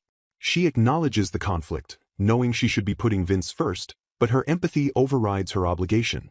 Her thoughts drift to Vince, analyzing the potential consequences of her tardiness. She imagines scenarios where he might tease her sweetly as a punishment for being late. Alternatively, she wonders if he would simply share her concern for Hariwell. She questions if Vince would sulk, but ultimately concludes that he is not the kind of man to resent her for deciding someone needed nursing. She finds solace in her faith in him, certain that no matter what, Vince would never truly be angry at an act of kindness. The tranquility of her internal monologue is shattered by a sudden external stimulus. A close-up reveals Dorothea's wide eyes, her expression freezing in shock as a voice cuts through the silence. A hand tightly grips hers, the fingers interlocking with desperate strength. The voice speaks with undeniable clarity, stripping away all pretense and confusion. Dorotha-sama, it says, followed by the heavy, transformative declaration, I love you. The speaker reiterates the sentiment, ensuring no misunderstanding remains. I want to tell you my feelings, once more. I'm in love with you.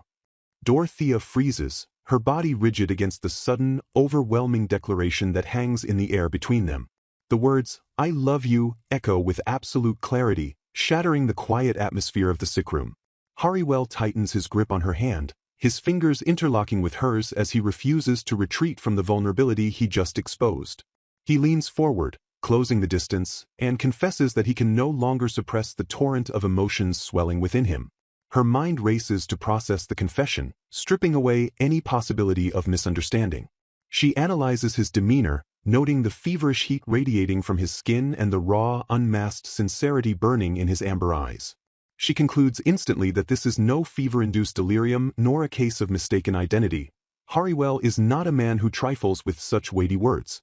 The physical reality of him, the warmth of his palm against hers, the ragged rhythm of his breath, and the sheer overflow of his affection, anchors her in the moment, forcing her to confront the reality of his desire.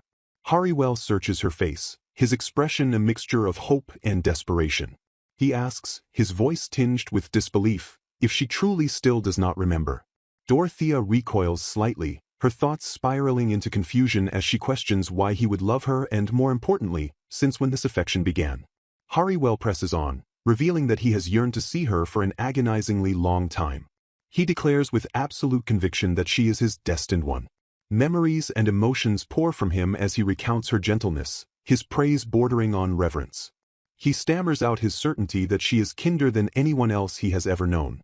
The crescendo of his emotional release culminates in a desperate, sudden proposal. He implores her to marry him. Dorothea stares at him, her mind snagging on the implication that they have met before. She scrutinizes his features, realizing that there are indeed more than enough clues scattered before her. A sudden realization strikes her like a physical blow. She pieces together the context of his current state, his human appearance during the new moon, and asks if he looked like that when they first met. Hariwell confirms her deduction, admitting that her reaction to his human form earlier served as the final confirmation that she did not recognize him. He lowers his gaze, his voice soft as he transports them back to the genesis of his affection, stating it happened 8 years ago. The narrative dissolves into the past, visualizing a memory from 8 years prior. A young Hariwell, in his beastkin form with prominent animal ears, stands dutifully before his father. His father, dressed in the formal attire of a high-ranking knight or noble, explains their presence at the royal castle of the Saphir Kingdom. They attend a victory banquet held by the king to honor the father and his unit for settling a border skirmish. The father issues a strict command to his son. He reminds Hariwell that today marks the new moon, the time when his beastkin features will recede, leaving him in a vulnerable human form. To protect their secret, the father orders him to remain quietly in his room and rest while he attends the banquet. He promises to return immediately after greeting His Majesty, explicitly forbidding the boy from leaving the room. Young Hariwell, obedient and wide-eyed, agrees with a cheerful, "Okay," and "Yes, father." Left alone, the inevitable transformation takes hold. The young boy collapses onto the expansive bed, his body racked with the pain of the physiological shift. He clutches his head, whimpering as the throbbing pain overwhelms him. Now fully human, he lies curled in the sheets, tears streaming down his flushed face. The physical agony compounds with a crushing sense of isolation. He calls out weakly for his father, but only silence answers him. The loneliness becomes a tangible weight, and he sobs, wishing for anyone to be there, desperate for any form of connection or relief. The sound of the door latch clicking open cuts through his misery.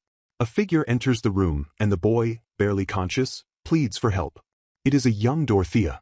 She rushes to the bedside, her face etched with immediate concern. Without hesitation, she places a hand on his burning forehead, assessing his condition. She notes his flushed, red face and asks if he has a fever, her voice gentle and soothing. Back in the present, the pieces lock into place for Dorothea. She looks at the man before her and sees the ghost of the boy from that day. She recalls the memory with crystal clarity, how she found the suffering child, how she held his hand when he confessed his loneliness, and how she stayed by his side until he drifted into a peaceful sleep. She remembers nursing him, helping him lie down, and caring for him with the best of her limited abilities. The realization is absolute. That boy was Hariwell. Hariwell watches recognition dawn in her eyes. He speaks softly, bridging the 8-year gap between them, confirming that it has indeed been a long time. Dorothea meets his gaze, her answer simple and affirmative. Dorothea stands frozen by the bedside, the weight of her forgotten past pressing against the present moment. Hariwell, sensing her distress, offers a gentle explanation to bridge the gap in her memory. He recalls that she had asked for his name back then, and he had answered, leading him to assume she might have remembered not just his face, but his identity as well. Confronted with this truth, Dorothea admits with deep remorse that she has completely forgotten the encounter.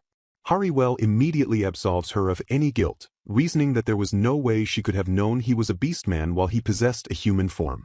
He adds that, at the time, Lady Dorothea had no way of knowing about the sacred bond between the wolf and the moon.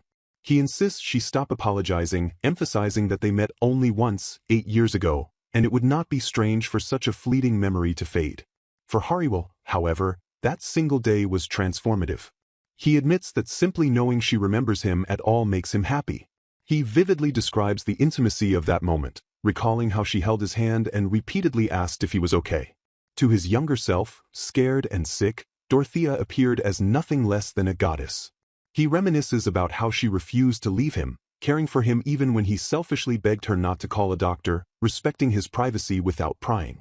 He confesses that he has loved her ever since that day, his heart stolen by the natural, unhesitating way she helped him until he fell asleep. Driven by this memory, Hariwell reveals the path his life took after their separation. He trained desperately to become a proper knight, motivated by the hope that if he ever met her again, he could be someone he would be proud of. When he finally reunited with her at the castle, he couldn't help but perceive it as fate, the sight of her making him forget everything else. However, reality quickly asserted itself. He knew he was being introduced to His Majesty's fiancée. Hariwell discloses that he informed King Vince of his feelings, recognizing the conflict of interest. He suggested stepping down as the king's personal knight, believing no one would want a guard who harbored love for their betrothed staying close by. Yet, the king refused to accept his resignation, declaring his trust in Hariwell's skill, loyalty, and status as an honorary knight. Hariwell explains that he intended to keep his feelings buried to repay that kindness, but seeing Dorothea care for him so gently during his illness caused his emotions to overflow, mirroring the events of that day 8 years ago. Now that he has fully realized his love for her, he couldn't stop himself from voicing it. Dorothea, listening to this outpouring, feels a sharp pain in her chest, as if her heart is being carved out, but she knows she must be resolute. She begins to turn him down properly, stating clearly that there is no way she can return his feelings. Hariwell interrupts her rejection, assuring her that he understands how she feels and would never try to force her apart from His Majesty. Yet, in a moment of vulnerability, he asks permission to voice one final, hypothetical question. He asks, "If I'd proposed first? If I had reunited with you before His Majesty did, would there have been a chance you'd come to love me?" The question hangs in the air, leaving Dorothea stunned and unable to find the words, her mind racing with the impossibility of the scenario. Seeing her distress, Hariwell immediately retreats, chastising himself for asking something so troubling even at the very end. He apologizes profusely, claiming his head is a mess and he isn't thinking clearly. He begs her to forget his words and urges her to leave, reminding her that His Majesty should be waiting for her. Dorothea looks at him and sees through his facade. She realizes he is forcing a smile as hard as he can to alleviate her guilt. She decides that the kindest thing she can do now is to stop worrying so he won't be troubled anymore. She concludes that leaving him alone is the only service she can offer in return for his kindness. With a heavy heart, she bids him to truly take care and exits the room. Left alone in the silence of the sick room, Hariwell's forced smile dissolves into a flush of embarrassment and sorrow. He curls in on himself, overwhelmed by self-loathing. He acknowledges that he knew this was a love that could never be, yet he still burdened her with it. He buries his face in his hands, whispering to the empty room that he is the worst.